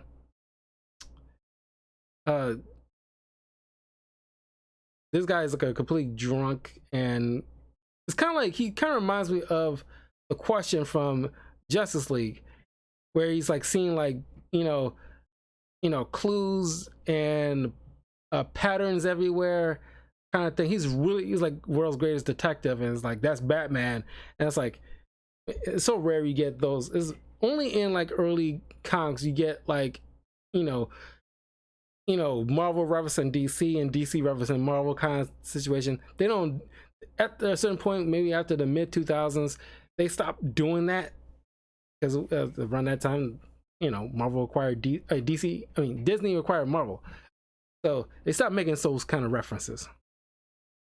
Then he points out to Jamie Prime that in the building across from us is like a police station where a chief of police has been connected with the mob, and there was this young cop who figured it out and was gonna blow the whole story wide open. So the guy had him killed. But unfortunately, I'm unable to prove all that. Despite me knowing is right, I don't have the evidence needed to nail the bastard. So unfortunately, Jamie had to witness this guy assassinate a chief of police and then watch him get gunned down by the other cops. And he made a mention like he doesn't want him to be reabsorbed because like you don't want to know the stuff that I know. Even though Jamie Prime points out like even if a dupe dies, their knowledge still gets passed on to me. But it's very inconsistent when they do something like that, because there's been a couple of times when like a dude dies and it doesn't show or reflect that all his knowledge and skills are like still passed on.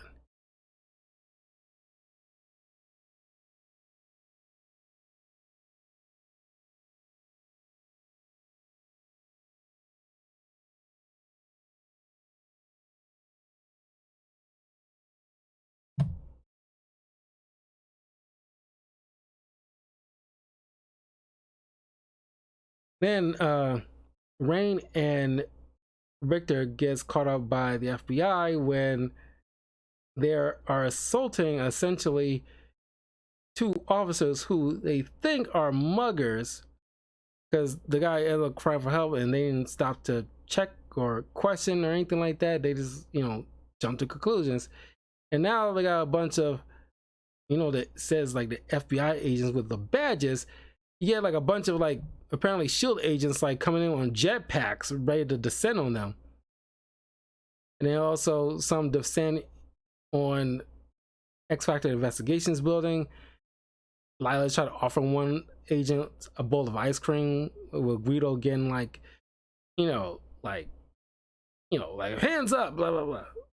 And Jamie meets up with Val Cooper.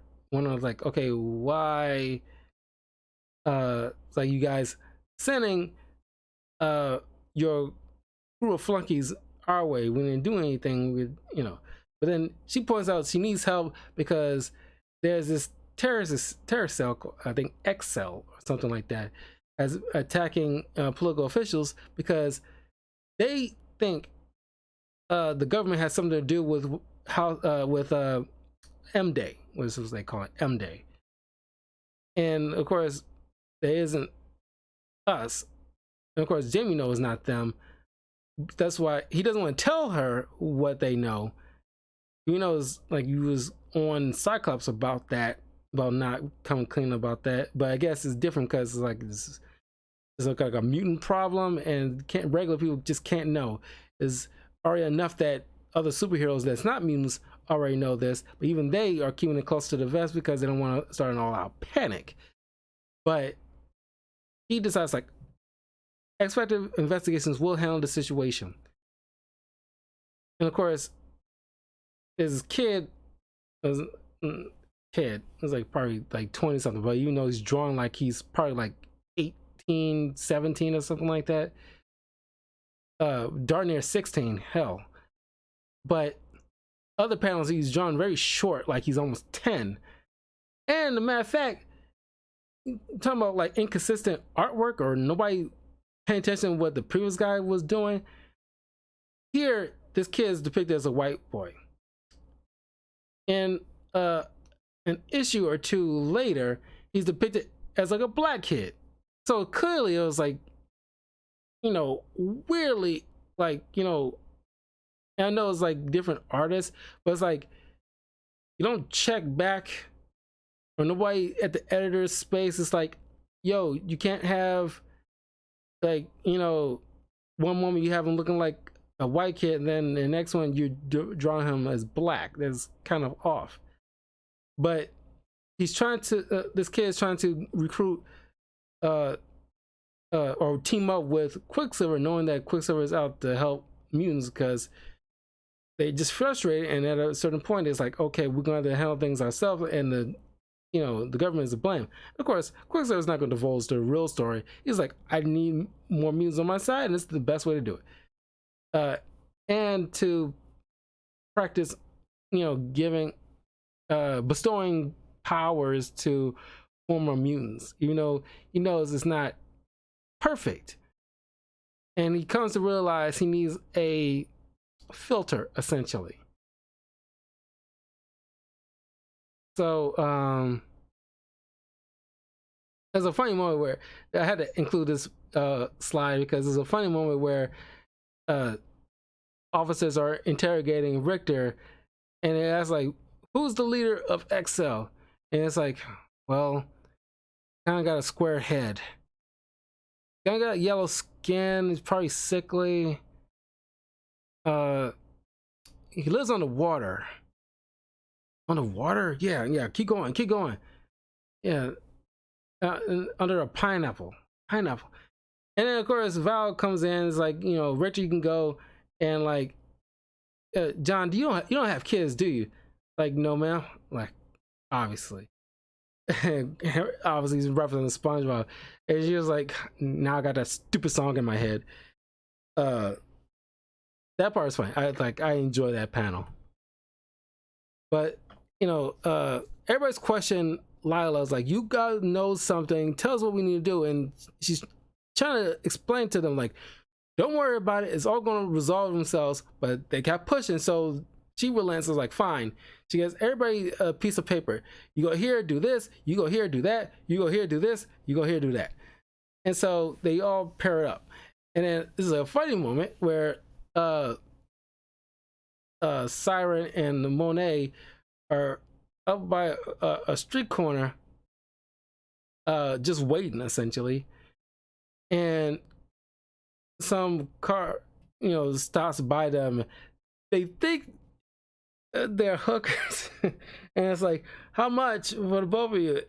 And Monet just grabs onto like a street light and then bends it, and he's like, never mind, speeds off. And they both say, I'm gonna kill Lila. Not if I get to her first. That part had me rolling. That was so funny. But then Jamie and I think it was, no, not Strong Guy, it was somebody else. Rain, I think, is getting attacked by Blob, who doesn't have his mutant power anymore, or he's just this kind of overweight dude pretty much. But now he got loose skin, and he's like just starving, constantly starving. And he's getting attacked by former mutants that still got skills in hand-to-hand combat.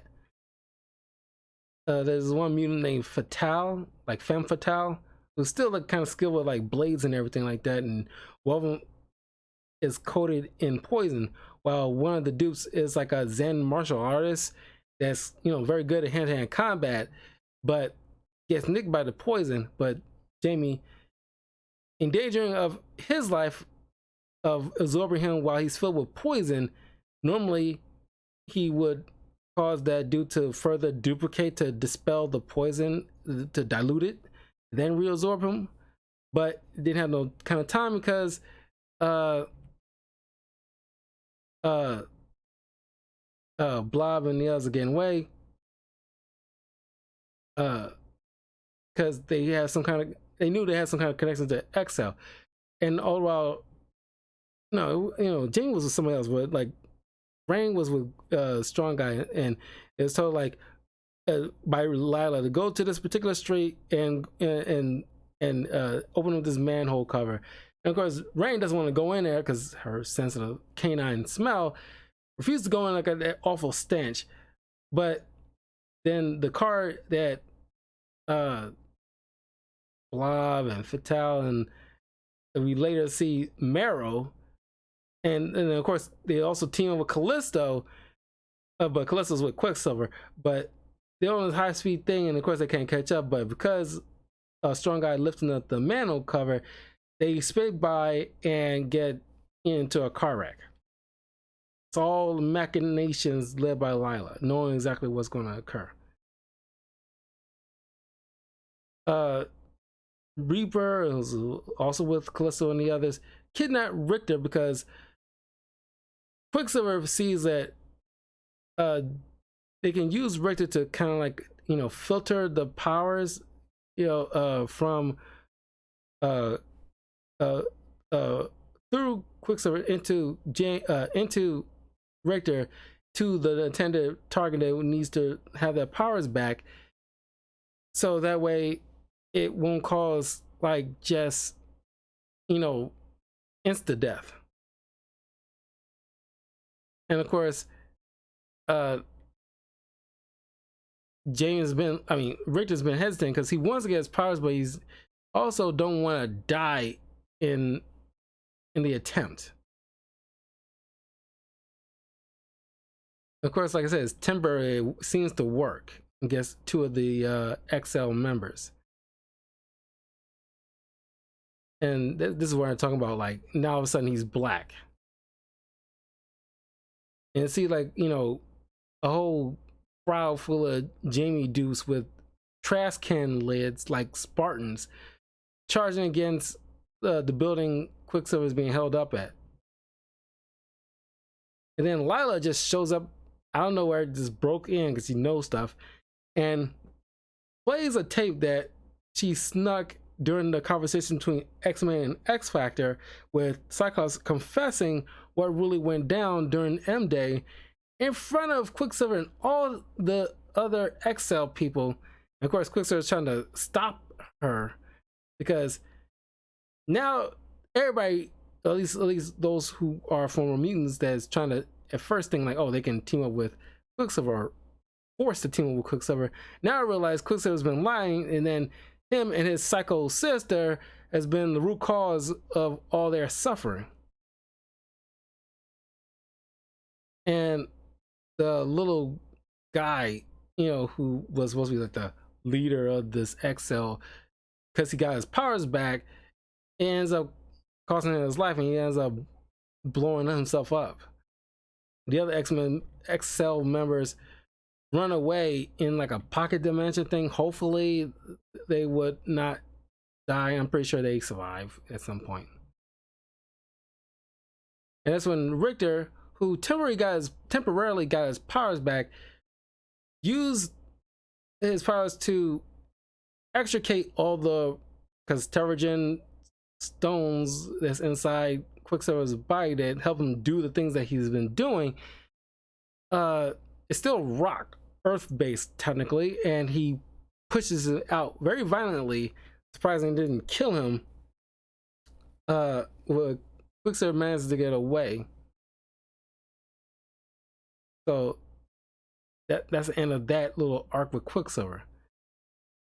At least for, he shows up one more time later on. But then Reign and Richter has kind of like a moment where he's like just devastated through the whole events. She tried to console him, and ends up with these two hooking up.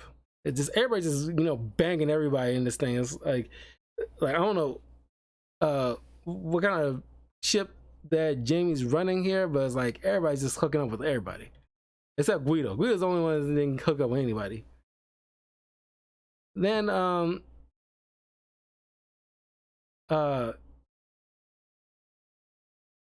Jamie and the others get a new set of clients. This old couple who wants to find their grandchildren, who the daughter hooks up with this kind of like, you know, religious zealot who is speaking out against mutants, which they don't believe in. Their daughter got roped up in, and despite their legal recourse, tried to, you know, get joint custody of the grandchildren because they're pop singers, religious pop singers now, and they spewing all this kind of mutant hate and everything like that in their songs, and they want to put a stop to that kind of thing.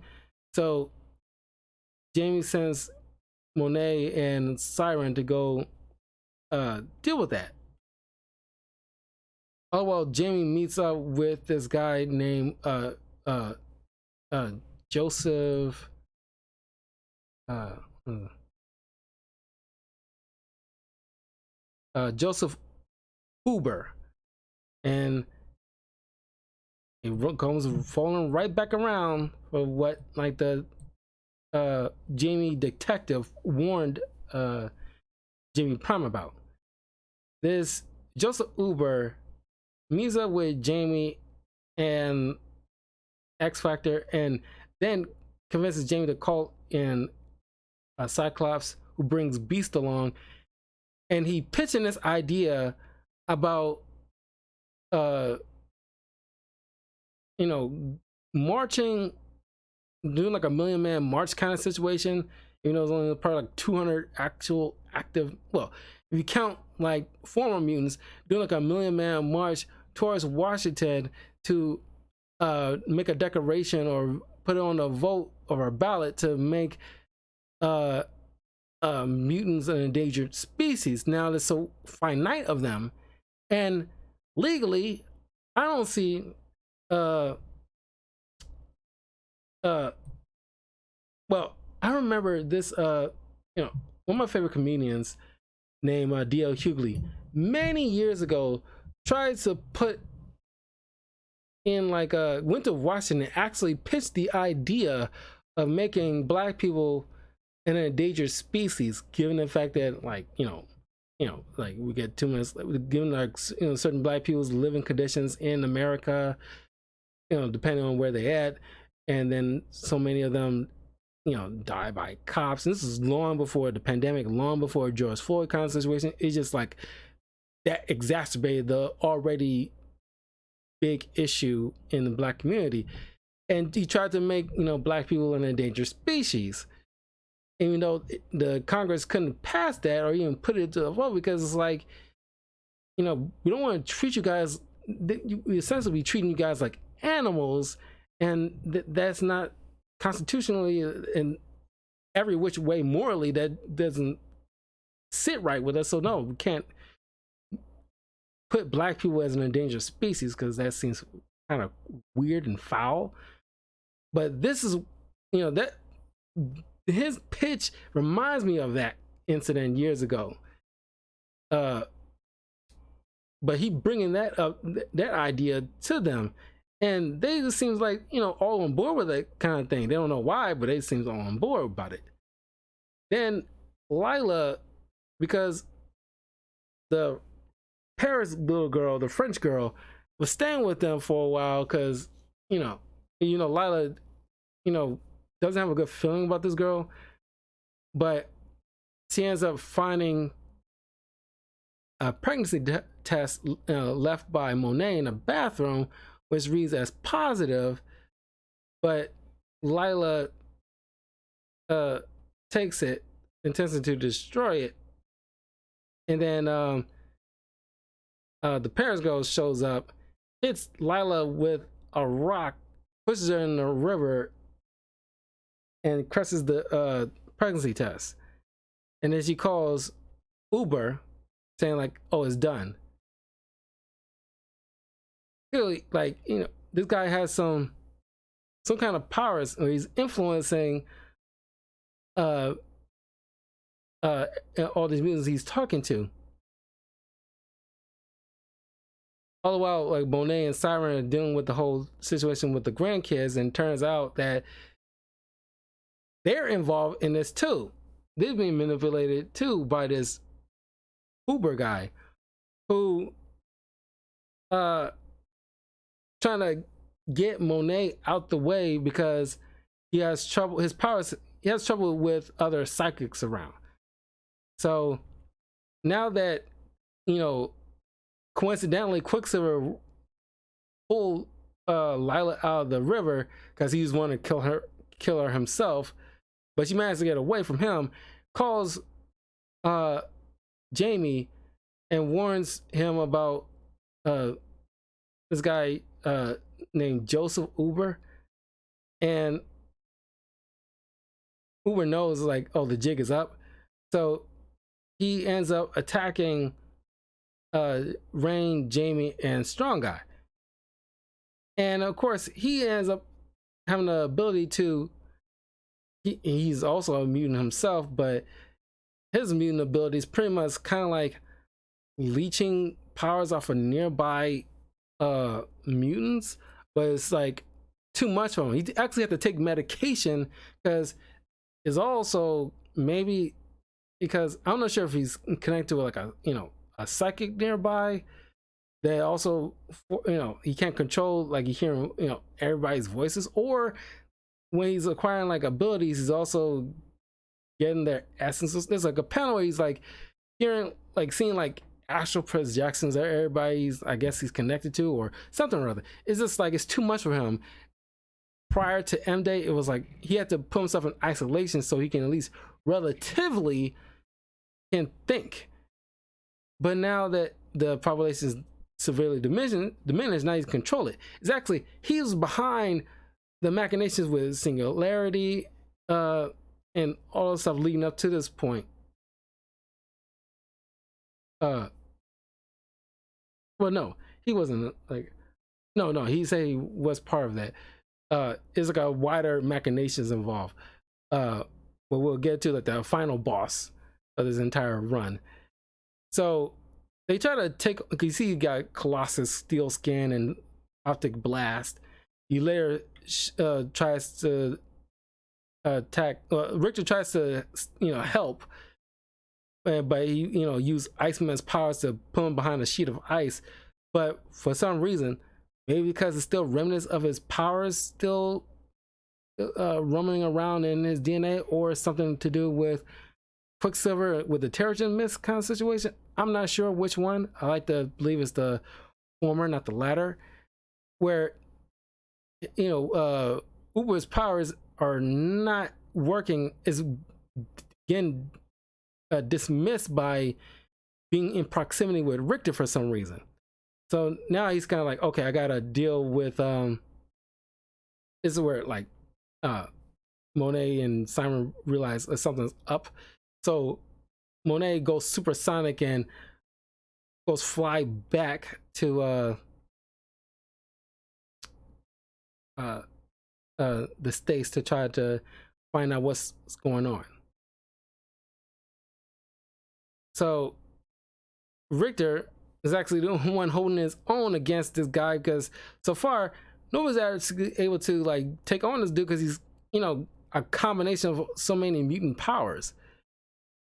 So now Uber has to deal with this like old-fashioned way. He even was responsible in creating the Paris girl, because she wasn't actually a mutant. That's why Lila couldn't read her really. And there was no daughter belonging to no mutants that died in that building fire in Paris. She was a plant. That's why Uber was that shadowy figure. He, thanks to Forge's ability, managed to create the Paris girl to be like a plant. And that's where like to deal with Lila. And so Lila tricks this android to like or at least a robot fall in front of like a train tracks and gets completely destroyed. But thanks to Richter and Lila, they managed to force Uber to go and do a full retreat.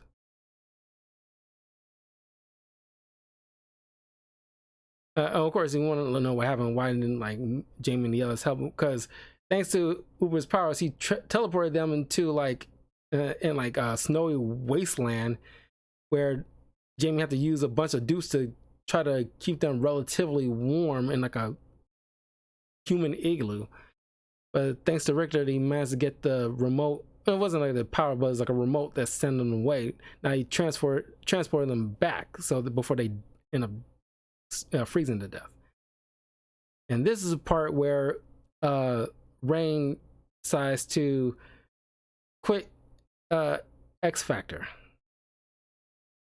despite Richter having feelings for her, and of course Jamie has some, during the whole situation with before the situation with Uber, picked on the little subtle body language these two kind of giving off on each other. It's like, oh, these two was boning. But of course, Jamie's not handling it like a freaking adult. He's having like a hissy fit because Rain is leaving, and he can't be bothered to wish her well. He can't respect it, so he's like, okay, go. So this is the last we've seen of Rain here. And of course, Jamie is so upset. He's going through a lot of crap, so he goes to find these group of purifiers, trying to just let out his aggression on something that he can, morally can unleash aggression out on. Of course, you don't know what the purifiers are. They're part of the X-Men Rose Gallery. That's kind of like purification on the X gene kind of thing. They're zealots them in their own right. And then of course Richter, in his attempt trying to leave X Factor, they get accosted by Arcade, who was hired by a person that was during the whole 2-issue event where they got tie into the whole Messiah complex situation, where he's leading a group of other mutant hating group. Now he's kind of like excommunicado. He hires Arcade to try to get revenge on X Factor, even though he could have gone through anybody else, but he went through Arcade, who's more in it for the game of it all. He's kind of like the Riddler in a way, where it's like, can you figure out how to get past my games? And if you don't, you die. But if you do, it's all well and good, but it's fun for him kind of situation. So now Richter is kind of trapped in this kind of like death trap situation. And so here we are, like, I like the design of Arcade, because older designs of Arcade is kind of like a little warp of a kid or something like that. But kind of like he's just a childish grown man kind of situation. Like I said, it's not too dissimilar to the Riddler, but instead of like riddles, he's just like into games, and he's like very good at like mechanics and engineering. So he built this kind of like very elaborate kind of electrified dome in this small section of Mutant Town to trap everybody, including X Factor, to build this pretty much elaborate Arcade death trap thing for them to try to get out of. And this turns into like a horror show, No Man's Land kind of situation, like Batman No Man's Land, essentially like this on a smaller scale. And a bunch of bombs goes off when this guy that hired Arcade dies, because he drinks this poison given to by Arcade. So that way, because he doesn't care, he just want to, he drinks it because now that Jamie and the others are trapped, everybody's going down, and he's makes sure to guarantee that it goes off because they have nowhere to go. So despite them trying to get answers out of Arcade, they attack him. They think like, oh, he's a robot, ain't gonna get no things out of him. So they go to try to help as many people as they can, while a bunch of buildings are getting caught on fire. But it turns out, oh, this is actually the real Arcade. He's just wearing like a mask on a mask, thinking like, just to convince them he's a robot so he can make a quick escape. And so Jamie Strong Guy and the others are helping out as many people as they can, while Richter's back at Arcade's base trying to, like, he's not a tech guy, he's trying to figure out how to take down this force field gate, because it's super electrified, nobody can get through. But he went through a very cheesy, hackneyed cliche of a thing you see in old movies where, oh, let me break this thing and it turns everything off. And because that happens, the shield's down now, paramedics and police and firefighters can come in to lend their assistance. So uh yeah, uh, that was a whole thing. And of course Val Cooper shows up and it's like, okay, we need to talk, because she sees this horror show going on. She's trying to get in the hold of Tony, who's busy with other stuff at that in this point in time. Of course, he's like a head of Shield after the whole Civil War situation, so he's essentially running things.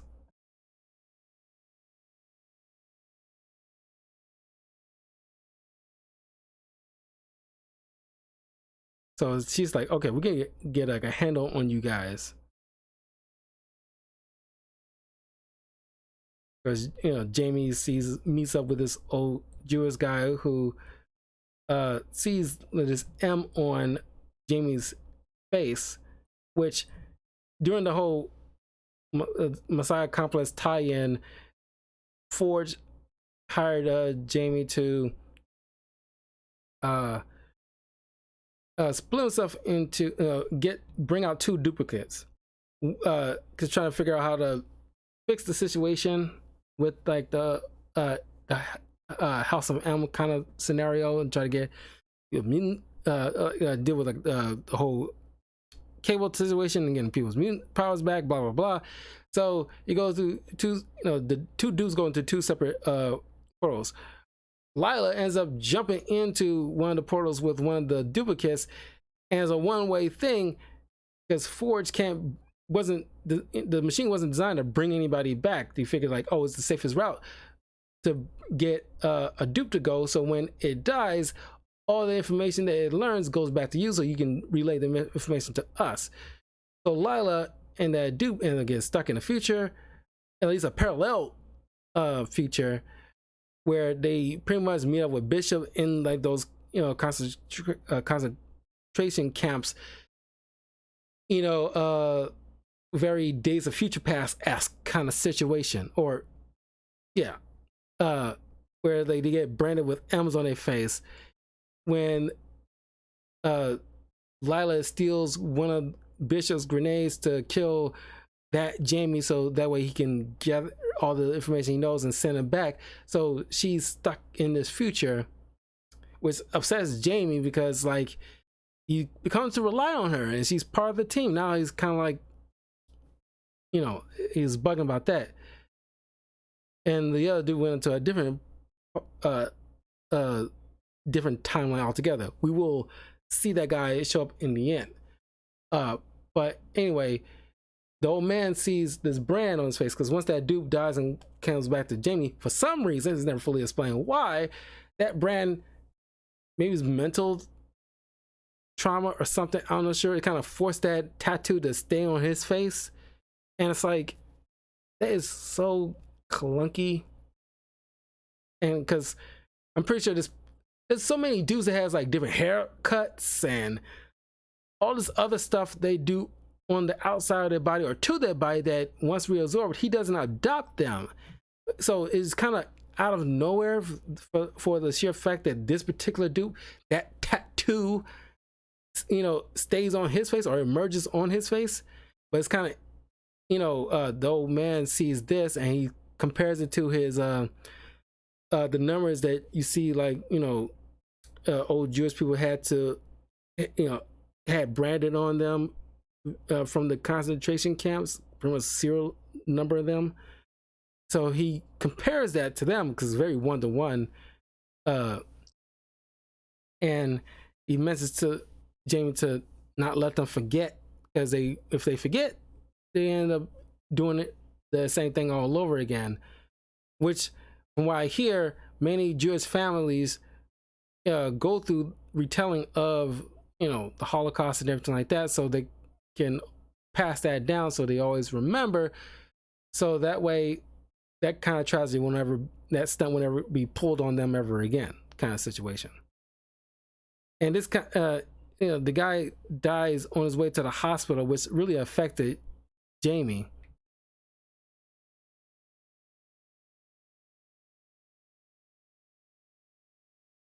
And that's where like Val just decided, like, you know what, y'all gotta work for us because this ain't working. Because you know, oh, and by the way, Jamie's now starting to hallucinate Lila because, you know, he's pretty much like at his wits end now. He's hallucinating her. Doesn't last for too long, but it's just like a moment. But Val is expressing, okay, this is a hot spot right now. Y'all, it's essentially no different from how like X-Men with the X Mansion, where it's constantly getting accosted and blown up and all this which way. It's like a hot. It's like a. It's like ground zero for all kinds of craziness.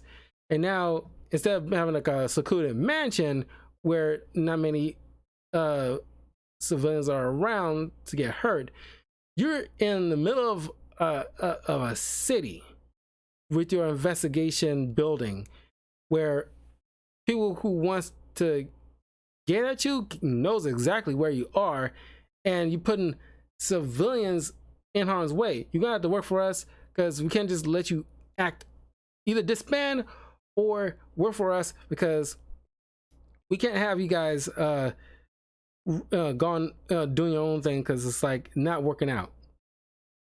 Of course,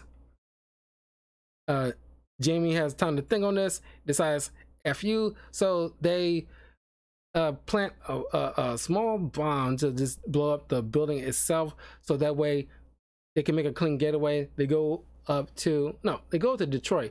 I made a mention about like the Reverend Jamie up, or Reverend John up by Detroit, but actually it's like not Detroit. It was kind of like upper, you know, not upper state New York, but it's kind of like the very something like akin to that, but not upper state New York, but something akin to that kind of area.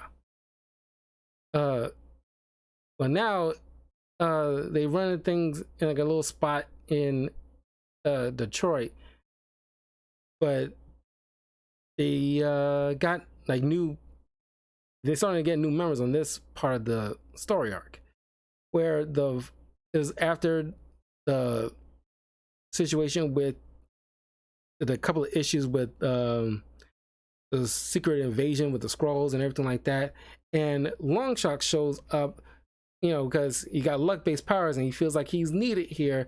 But of course they, you know, at first not trusting him because during the secret invasion, Skrull Longshot shows up, and now it's like, okay, everybody's not trusting everybody, you know, or anybody, because, you know, the whole ordeal is like, who knows who is who during this whole situation.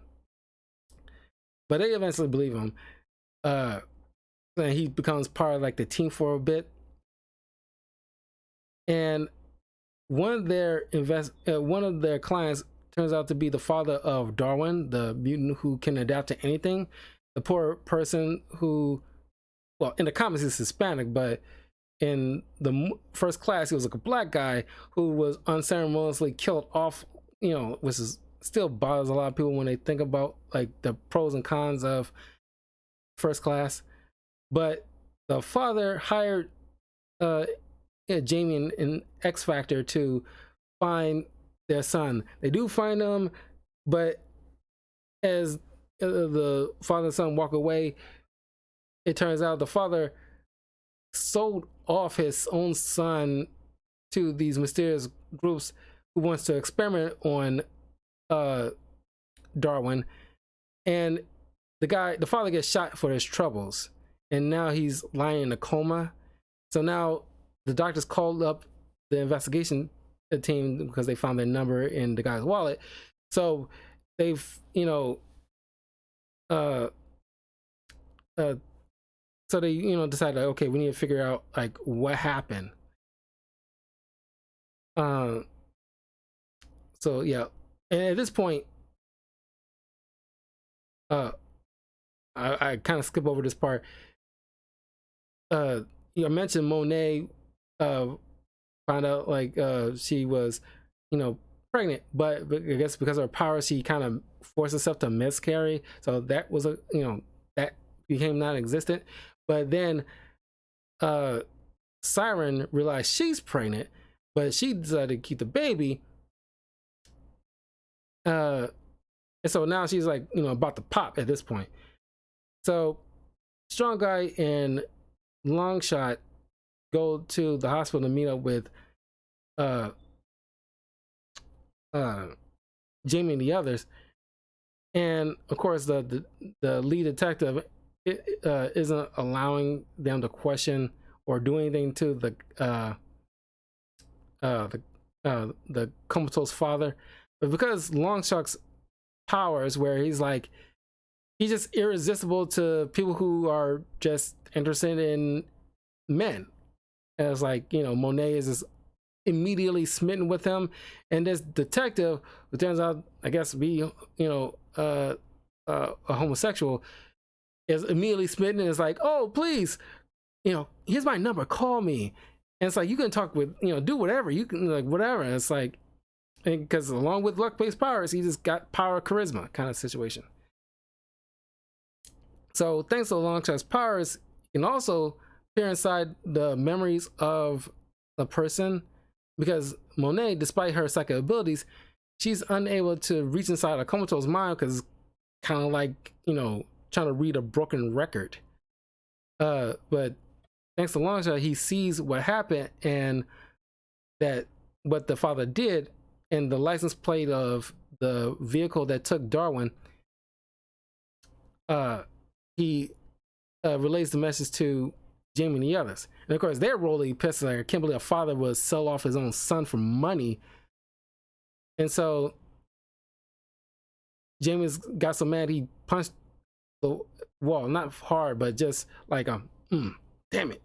And of course it causes like a dupe to pop off. And then while he's talking with the others, the dupe takes a pillow and tries to smother the father in his sleep. Of course, Jamie peeped that quickly before that happened, and reabsorbed him. And that's where we meet up with this other villain. Right.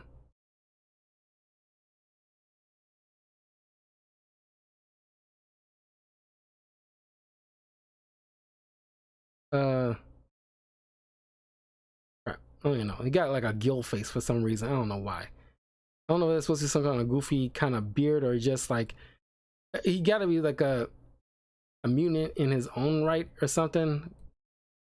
I'm not sure, but he run under this kind of like a secret kind of organization, not a secret organization, where they kidnapped Darwin in order to farm his abilities into his own foot soldiers, so that way he probably capitalize off that powers, because Darwin's powers is passive but extremely powerful, where it's like he can adapt to anything. He can pretty much be immortal if he wants to.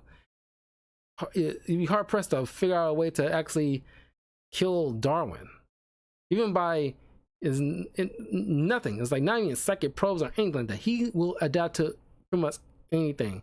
Matter of fact, there was one comic panel where it was like years ago I've seen, where it's like Darwin, it was like I don't know, it was during the whole World Hulk event, where Hulk was like, or Planet Hulk or World War Hulk. It was during the whole situation where Hulk was blasted off into space, and then he returned back to try to get revenge on the Illuminati who sent him there, because they like him, but they don't, they think they feared his powers would be a danger to the population, so they send him off to a seemingly peaceful world, because and of course during the whole space exploration, not exploration, but because of the whole situation in space with random asteroids or something like that, veered it off. Of course, he landed on some random alien planet.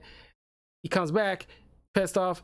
Darwin bumps into him. I might be confusing it, but I know Darwin was standing toe to toe with the Hulk, and because of his adapting powers, it adapted him to just teleport as far away from the Hulk as humanly possible.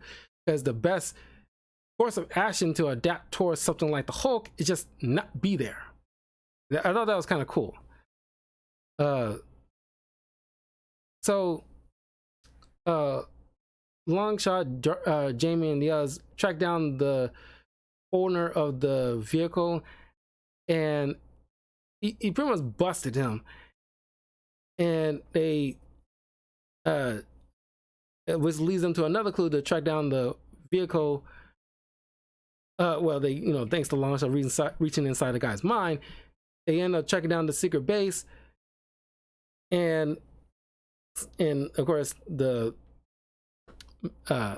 this businessman sends out his goons. And of course, thanks to strong guy Long Shot, Monet, and Jamie, they easily take down those guys. Then, slightly successful with the experiment, the guy sends out these Darwin-like henchmen who are not as powerful as actual Darwin, but they managed to put up like a decent fight against Jamie and the others, because they just adapt to whatever moves that they throw at them until they kind of like, because they're not as powerful, they end up kind of like, turn to mush eventually. But all the while, Val shows up, wants to bring these guys in. She doesn't want anything to happen to their baby or anything like that, but he's trying to, like, pretty much get them under her control. Essentially, it's like, I'm here to help you. I actually care about you guys, but y'all can't just keep roaming free. I'm not sure why this girl got such a hard on and getting X Factor so badly and just leave them be, because I'm not sure it's like, somebody on high telling her to actually do this, but she is just so gun-ho about getting these guys. It's like, not in like a vengeful way, she seems sincere about these guys, but it's just like, at some point you just gotta let that crap go. But her water breaks, so now she wants to get to the hospital, but it's like they're surrounded by SHIELD agents, which you would think like their main priority is probably to help this woman to get to the hospital so she can deliver her baby. But Rick thinking like, oh well, you fly off, I'll sit back and hold him off as long as I can. And of course Siren's like, no, that's not happening, because I don't want your death on my conscience on a day of the birth of my kid. Every time their birthday comes around, the last thing I want to think about is also the same day that you died. No, we're going together. Of course, they see like Ridder's gone, they fire off, but thanks to Siren's sign the screen, they stop most of the bullets from hitting them, but one stray bullet hits Val, causing Siren to take her to fly her off to the hospital with her. And there's a panel where it's like she grabbing her by the pants area, and you see like Val's thong. I was like, wow, you wearing a thong during like something as big as this? Is like nothing more sensible. Then Jamie meets with the lead guy and says like, we demand to get Darwin back. And he makes a point to mention this guy. It's like, look, we're not the Avengers, we're not the Initiative, we're not Fantastic Four, we're not none of those people. We're detectives. We're hired to do our job. We just want the kid back. We don't care about anything else you got going on, even though you probably should, because this dude was farming this guy's powers. Lord knows what he's going to do with it. But then it was like, okay, the kids serve our purpose. You can grab them. That person's doing business with you. So that's done. Lord knows, like, I ever see this guy in any other comic before. I'm not sure, but that's why I don't bother even learn this dude's name, because it's like, it's inconsequential. It's just a reason to get Darwin on the team too, because Darwin figures out like what happened. So he's sitting next to his father's hospital bed, where he's talking about like the line about forgive and forget. Like, I forgive you, but trust me, I won't forget. So he leaves his father in his bed, and you see, it's like you hear like a tear running down the father's eye. It's a heartbreaking scene knowing that. But all the while, Siren's delivering her baby, and she names her after her father, which now chooses now to acknowledge and accept the fact that her father is dead. better late than never kind of situation. So now Jamie's getting, and just so you know, they have to move her into like a different kind of room because, you know, they probably should have took that into account, given her powers is vocal based. When she's going through labor, she's laying on this massive screen that's breaking a bunch of glass, which Jamie obviously, you know, the doctor looking at him like, you know, you're gonna have to pay for that, right? Yeah, I see that one coming. I was like, why y'all didn't prepare for that? You know, this gonna probably gonna be a thing. I peeked that 2 issues. No, I peeked that the moment that her water was breaking. I was like, yeah, you cannot. You gonna have to be like a soundproof room or something. But then she successfully delivers a baby, and everybody calling Jamie into like, come hold your baby. Like, what's up, father? Like, you know, this is your daddy and everything like that. Everybody's delighted. But then cheers turns to sorrow when Jamie unintentionally reabsorbed the baby into his body.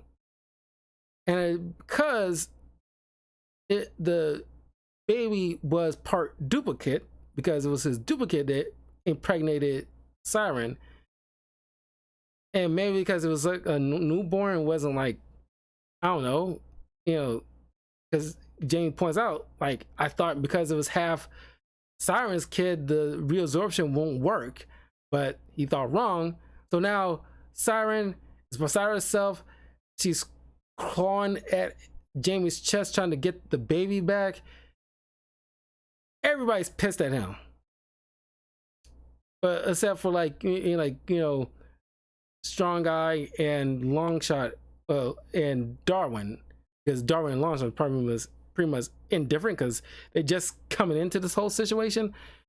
But like, you know, Strong Guy is probably the only one that's actually willing to talk with Jamie. Everybody else is like, don't want anything to do with Jamie at this point. They think he's to blame. It's like, I get they're upset.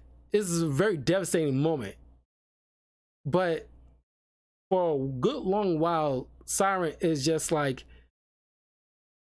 you know, she's just like shut off in a way. Her emotion is shot. It's kind of like she probably would benefit to speak with Doc Samson again, because it's like she needs to see somebody, because, you know, you later see her snap at like a nurse who's trying to explain to her to keep her voice down, because, you know, it's a hospital, because when they go on like a different investigation. But yeah,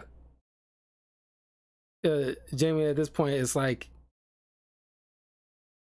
disheveled. Is months later, so he goes back to that, you know, neighborhood where to speak with his religious dupe, to explain, because he thinking like, oh, how is it that my religious dupe manages to have like a kid? Maybe because he can't reabsorb, since he's a dupe, we can't reabsorb another dupe, which doesn't make any sense. But maybe it's the Jamie Prime got to be in control of that. But the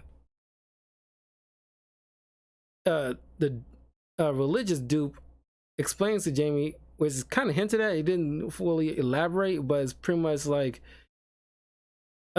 his wife, the kid is not his kid. The wife had like an affair probably, and the kid doesn't belong directly to him, but he accepts the kid and her regardless. It's a tough road, but he managed to, you know, get over that hump essentially. So that's how it explains why that kid managed to still be around.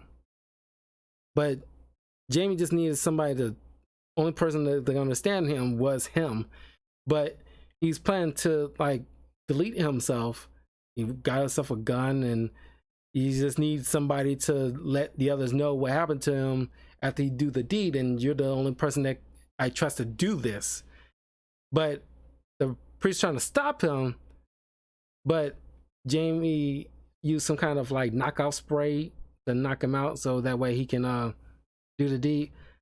But then all of a sudden, out of nowhere, adult Lila Miller is not really out of nowhere, but it's just like there's always been like a hint, you know, in the past few pages about some uh, uh, person from the nunnery showing up to speak with Father John Madro, but it turns out it was actually an adult Lila. You can still see like the scar from like the tattoo imprint, and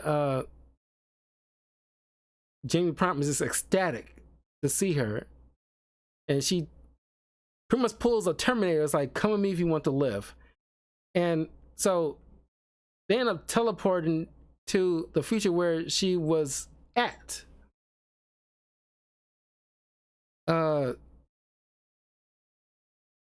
So like I said, like now Siren's running things, and this woman shows up that they helped previously before, when it's like her friend was being, you know, like she feels like she was being followed, but it turns out it was legit, because her friend was being followed. Now she's dead. Now she's worried about she's being followed.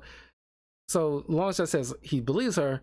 So they, you know, Longshot looks after her, even though she's, you know, can't resist his, you know, charisma, his power.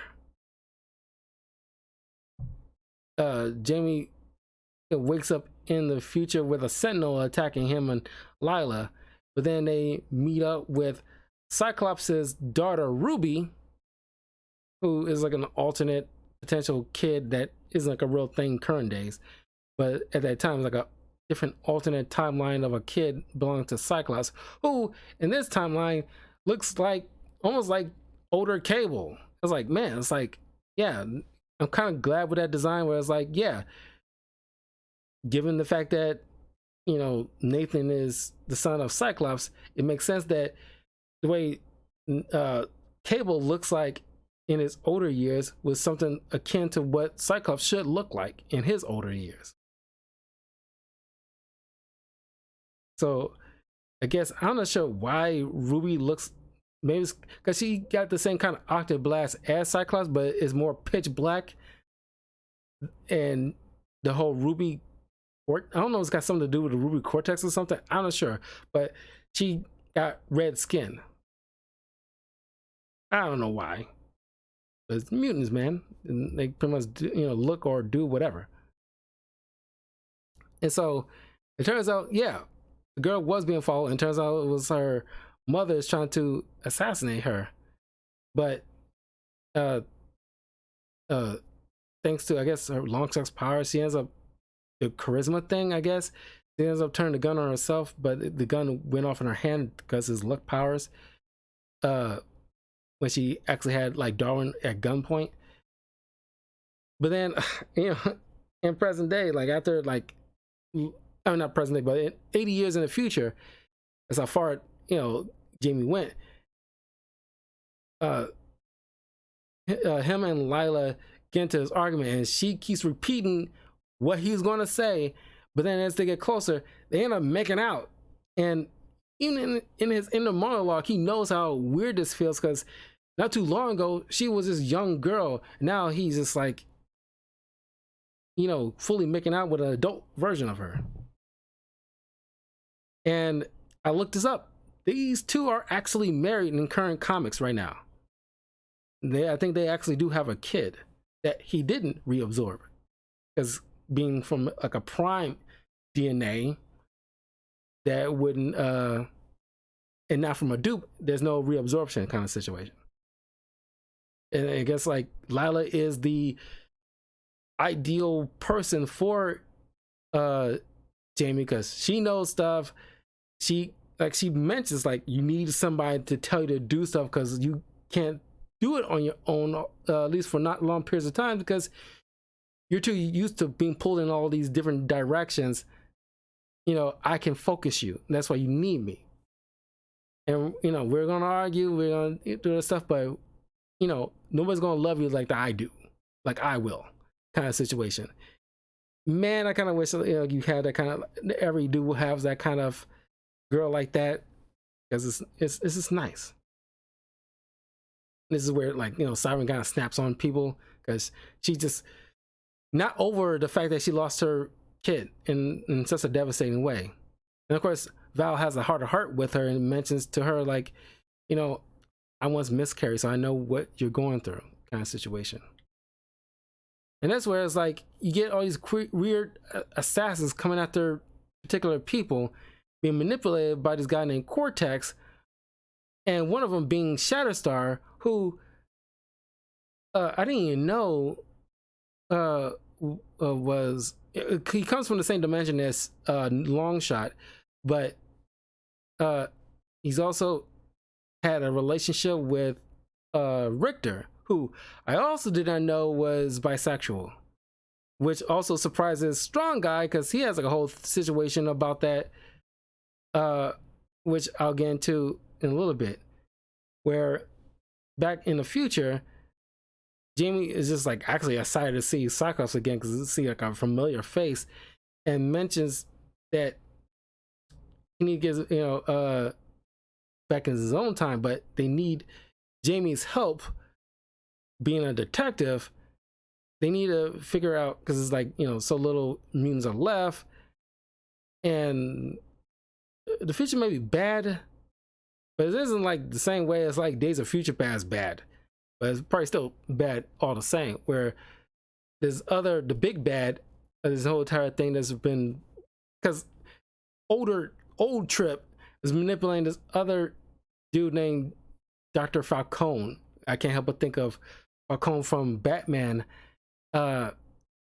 who has who's been manipulating, situations like, Singularity Investigations, then Uber guy, the whole entire shebang, in order to completely wipe off mutants off the map. Because as a kid, during some kind of catastrophe involving mutants, he lost his parents. Old Trip, got communicated with this dude to, like, help him throughout his years of his adolescence into his adulthood, to set everything up properly to completely, like, to eradicate what's left of the mutant population.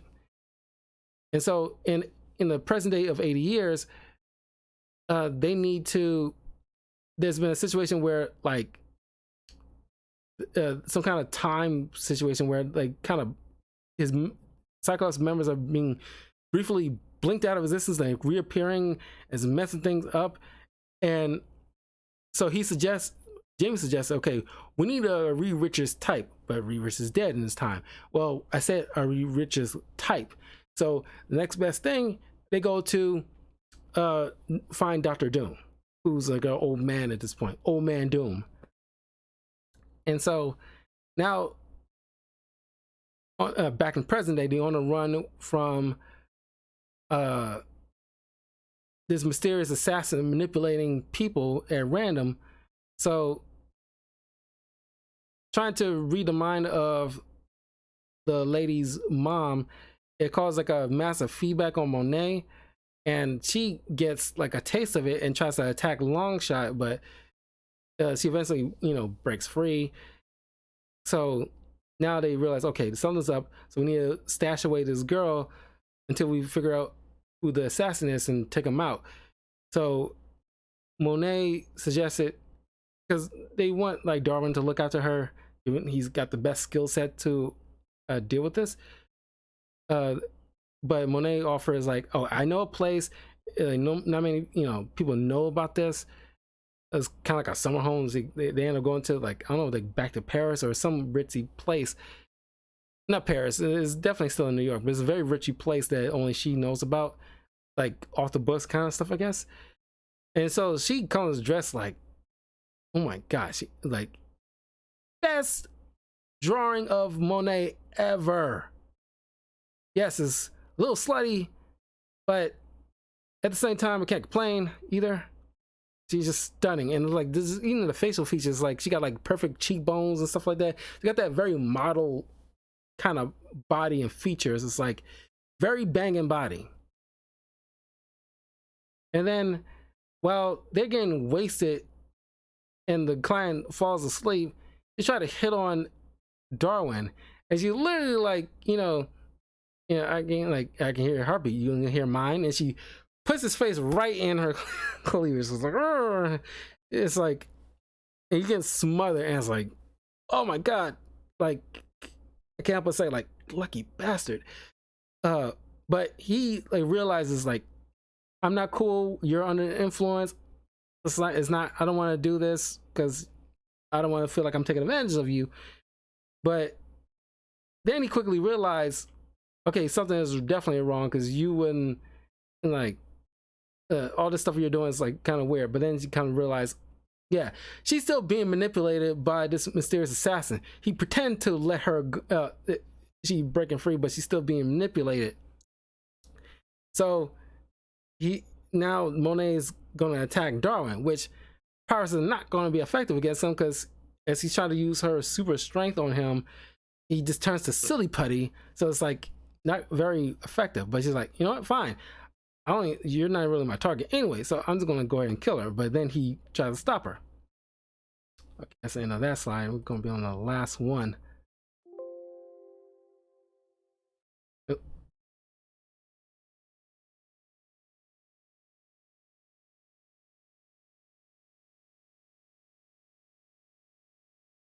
And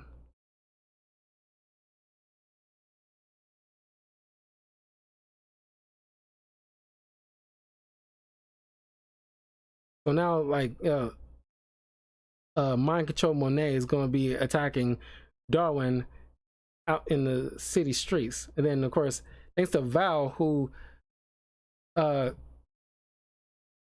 points out to her how like you don't think it's weird that after the ordeal with being manipulated to attack one of your own, you let her like, she's just willingly and quickly offer up to look after a a target.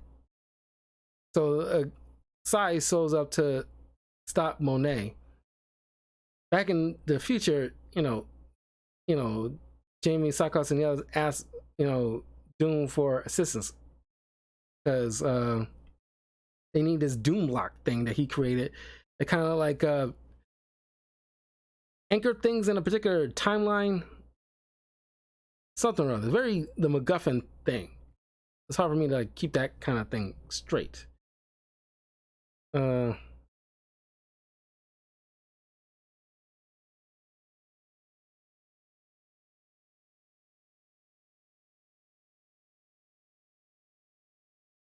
So we're just gonna call it the Goober. So we see like the mysterious hooded guy who's been manipulating Shatterstar and Monet at the same time, all from a park bench after he kills a cop. And of course, that breaks his concentration on Shatterstar, which he was already having difficulty holding on to because he's from a different dimension. And Sean Guy is caught by surprise how, Richter and Shatterstar, reconnect and they just start making out. And I was like, whoa, hey, 1 second here.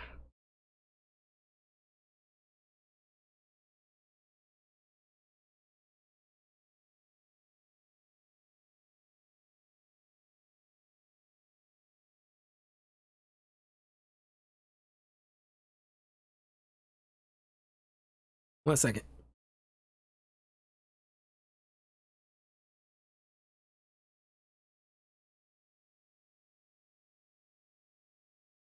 So we see this guy, Falcone, talking with this guy named Shaw, who I thought would probably be like Sebastian Shaw, but maybe just a guy who ironically has the name Shaw. But it's not even like a person there. It turns out like he's in Washington. He's been asked to speak with the president of that time, this black woman, about these Sentinels who was just kind of going rampant and became more of a threat to the populace more so than the mutants that he's supposed to be going after. Of course, he just kind of like dissed the entire thing. It's like fine, whatever. And like I said, like this Shaw guy not even there because the agents who come pick it up, Falcone asks like, "Who you talking to?" It's like, "Don't worry about it, nobody." And it's like that doesn't circle back around. It's just there for some reason. I'm not sure why they gotta have him like being like thinking like he's talking to somebody, like he's really like crazy or anything like that. I mean, clearly he's crazy, but not crazy enough he's hallucinating somebody. I don't know why it was added there. That seems like no reason at all. You take it out, it doesn't change anything of the story. So Darlin's trying to deal with Monet. He's putting up a fight because you can't really. It's hard to do anything with Darwin because he'll just adapt to anything you throw at him. So it's probably like the perfect defense. And so they back in the future they asked Doom for assistance with the Doomlock thing, the Goober.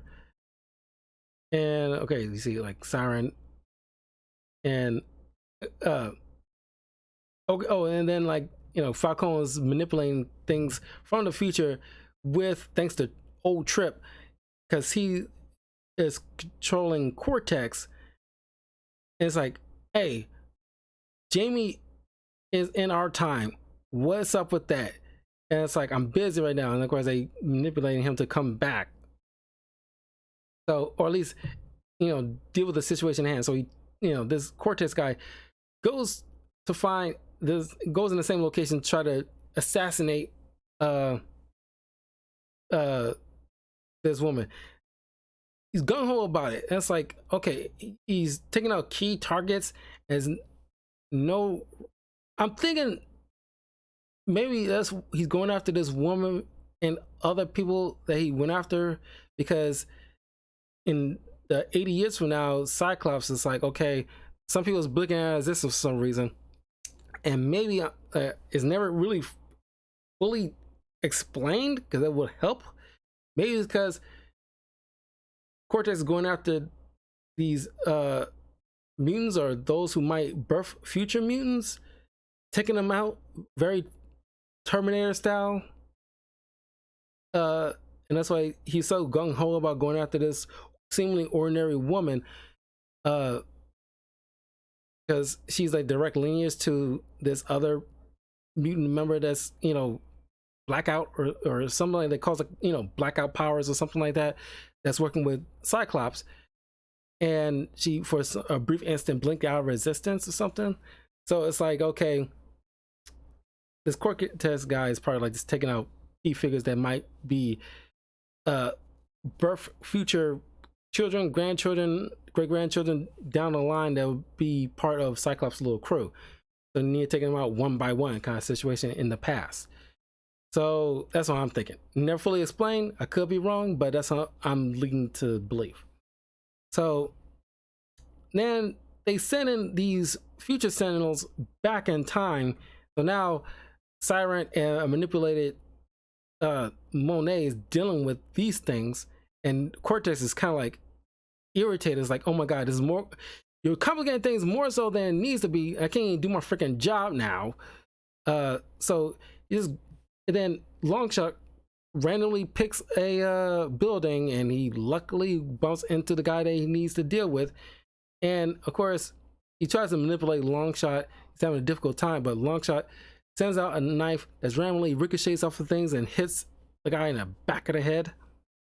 So it kind of neutralizes his, mental manipulation, which releases Monet, who comes rushing in like a missile and attacks this dude. So it was like an awesome shot, man.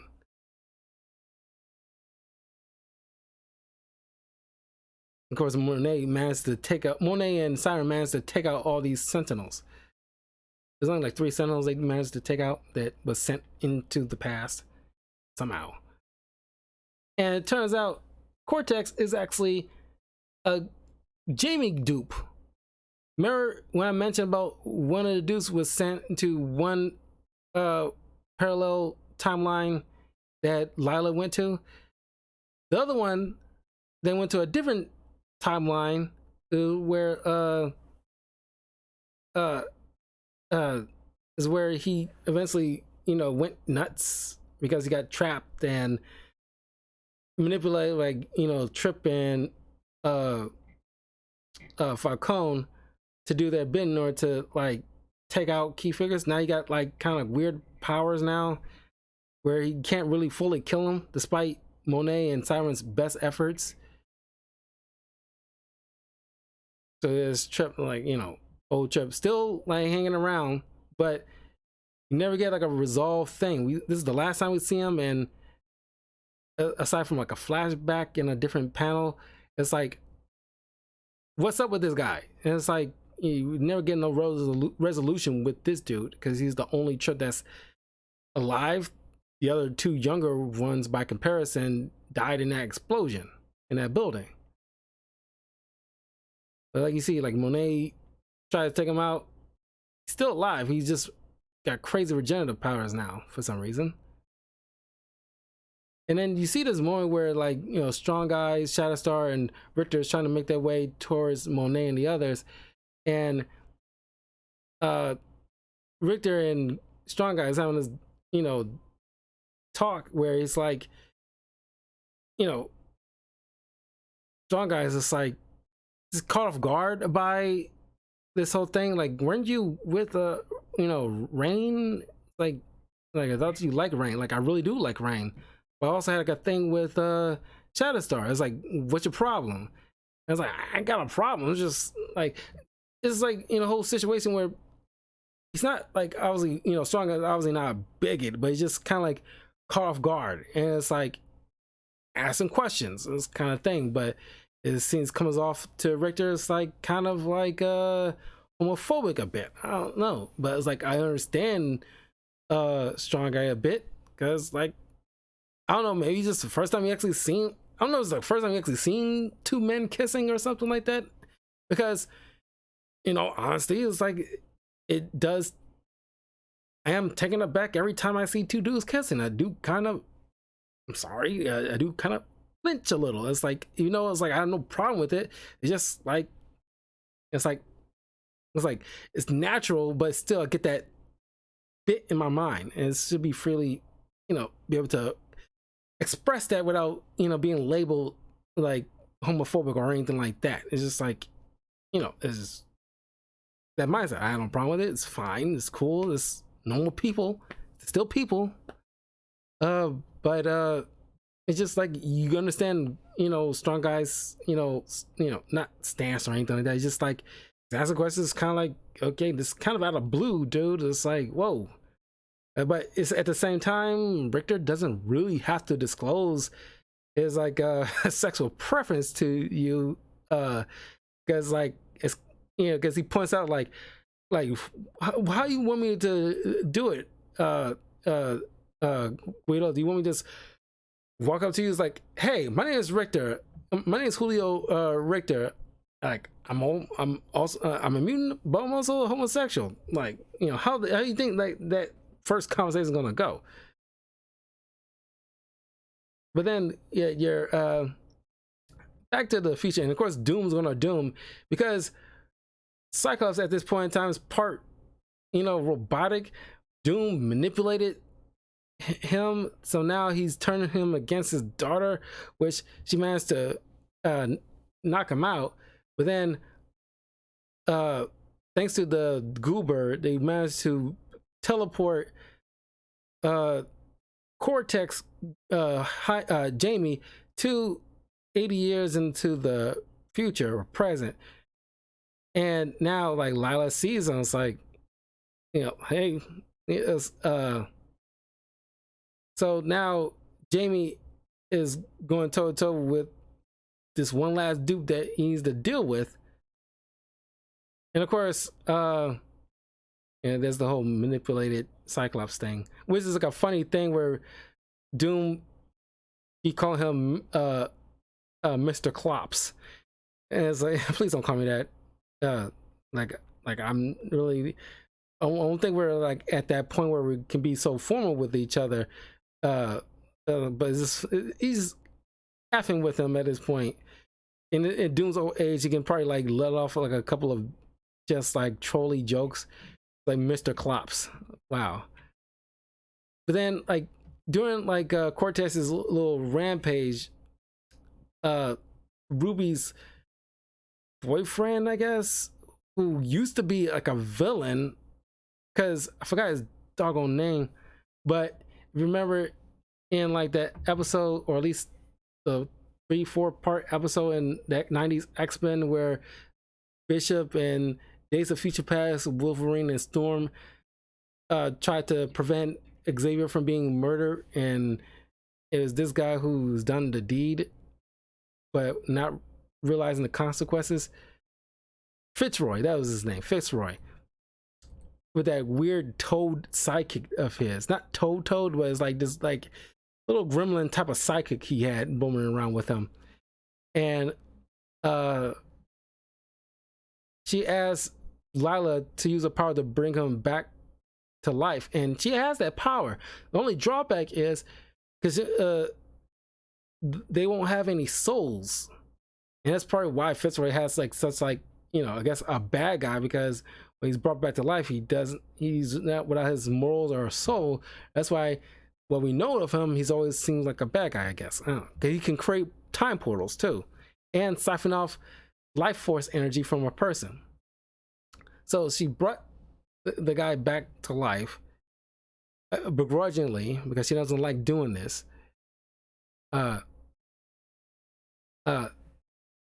And he ends up being pivotal in the ending of Vortex, siphoning off his life force and dealing with Falcone, who shows up in a giant freaking mech suit, Sentinel mech suit. But Fitzroy shows up, siphoning off and kills Cortex. Is the only way, because only he had the power to do so. And then sends like a portal. He doesn't control where the portal goes, but sends his time portal. Sends Falcone away, which lands him deep into the past, where it lands in like his old neighborhood, and he's like, which is kind of like loops in a way, because when he was a kid, his parents died in this kind of tragic, like mutant related situation, but he realized he was the cause of his parents' death in a way. It wasn't mutants, from what I'm reading, but it doesn't really matter. He sucks as like an ultimate big bad. He could have just left it at Cortex and been done with it. But then Jamie is sent back to the present with unresolved situations with Siren and the others. And of course, you think like Lyra's going back with them, but she's gone, somehow ends up at the orphanage further back, I guess, to talk with her younger self, and puts in her mind all the things she knows and 80 years plus of her life in the future. So that's how young Lila knows stuff, because older Lila put that stuff in her mind. So pretty much set everything in motion. And that's how Lila knows stuff. And that was X Factor. Whew. Man, these like kind of like is about as long as like those events I cover. But yeah, that was X Factor. I like it fine, but my only issue really is just like I don't think it needed 50 issues. Honestly, I think I would have preferred it if they would have stuck with just being like an investigative team, rather than, because it's always like X-Men thing when they do some time travel bullshit, and I don't think it's really needed in this. They could have just left it just them just solving mysteries. And that would have been just fine, with added little drama like the whole baby situation. Which I'm not sure when that and how that was even properly resolved. Let me look this up really quick.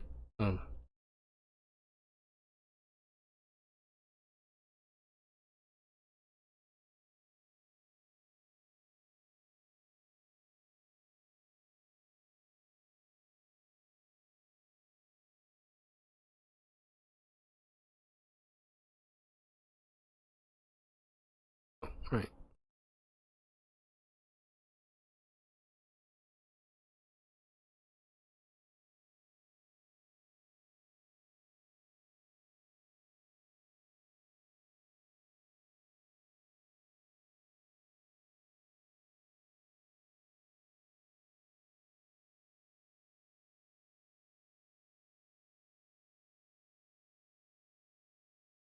And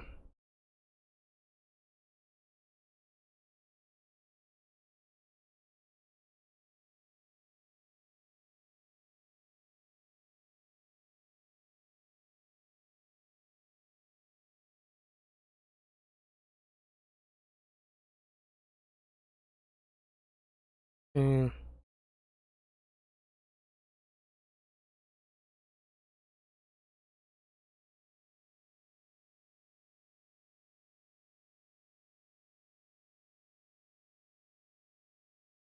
uh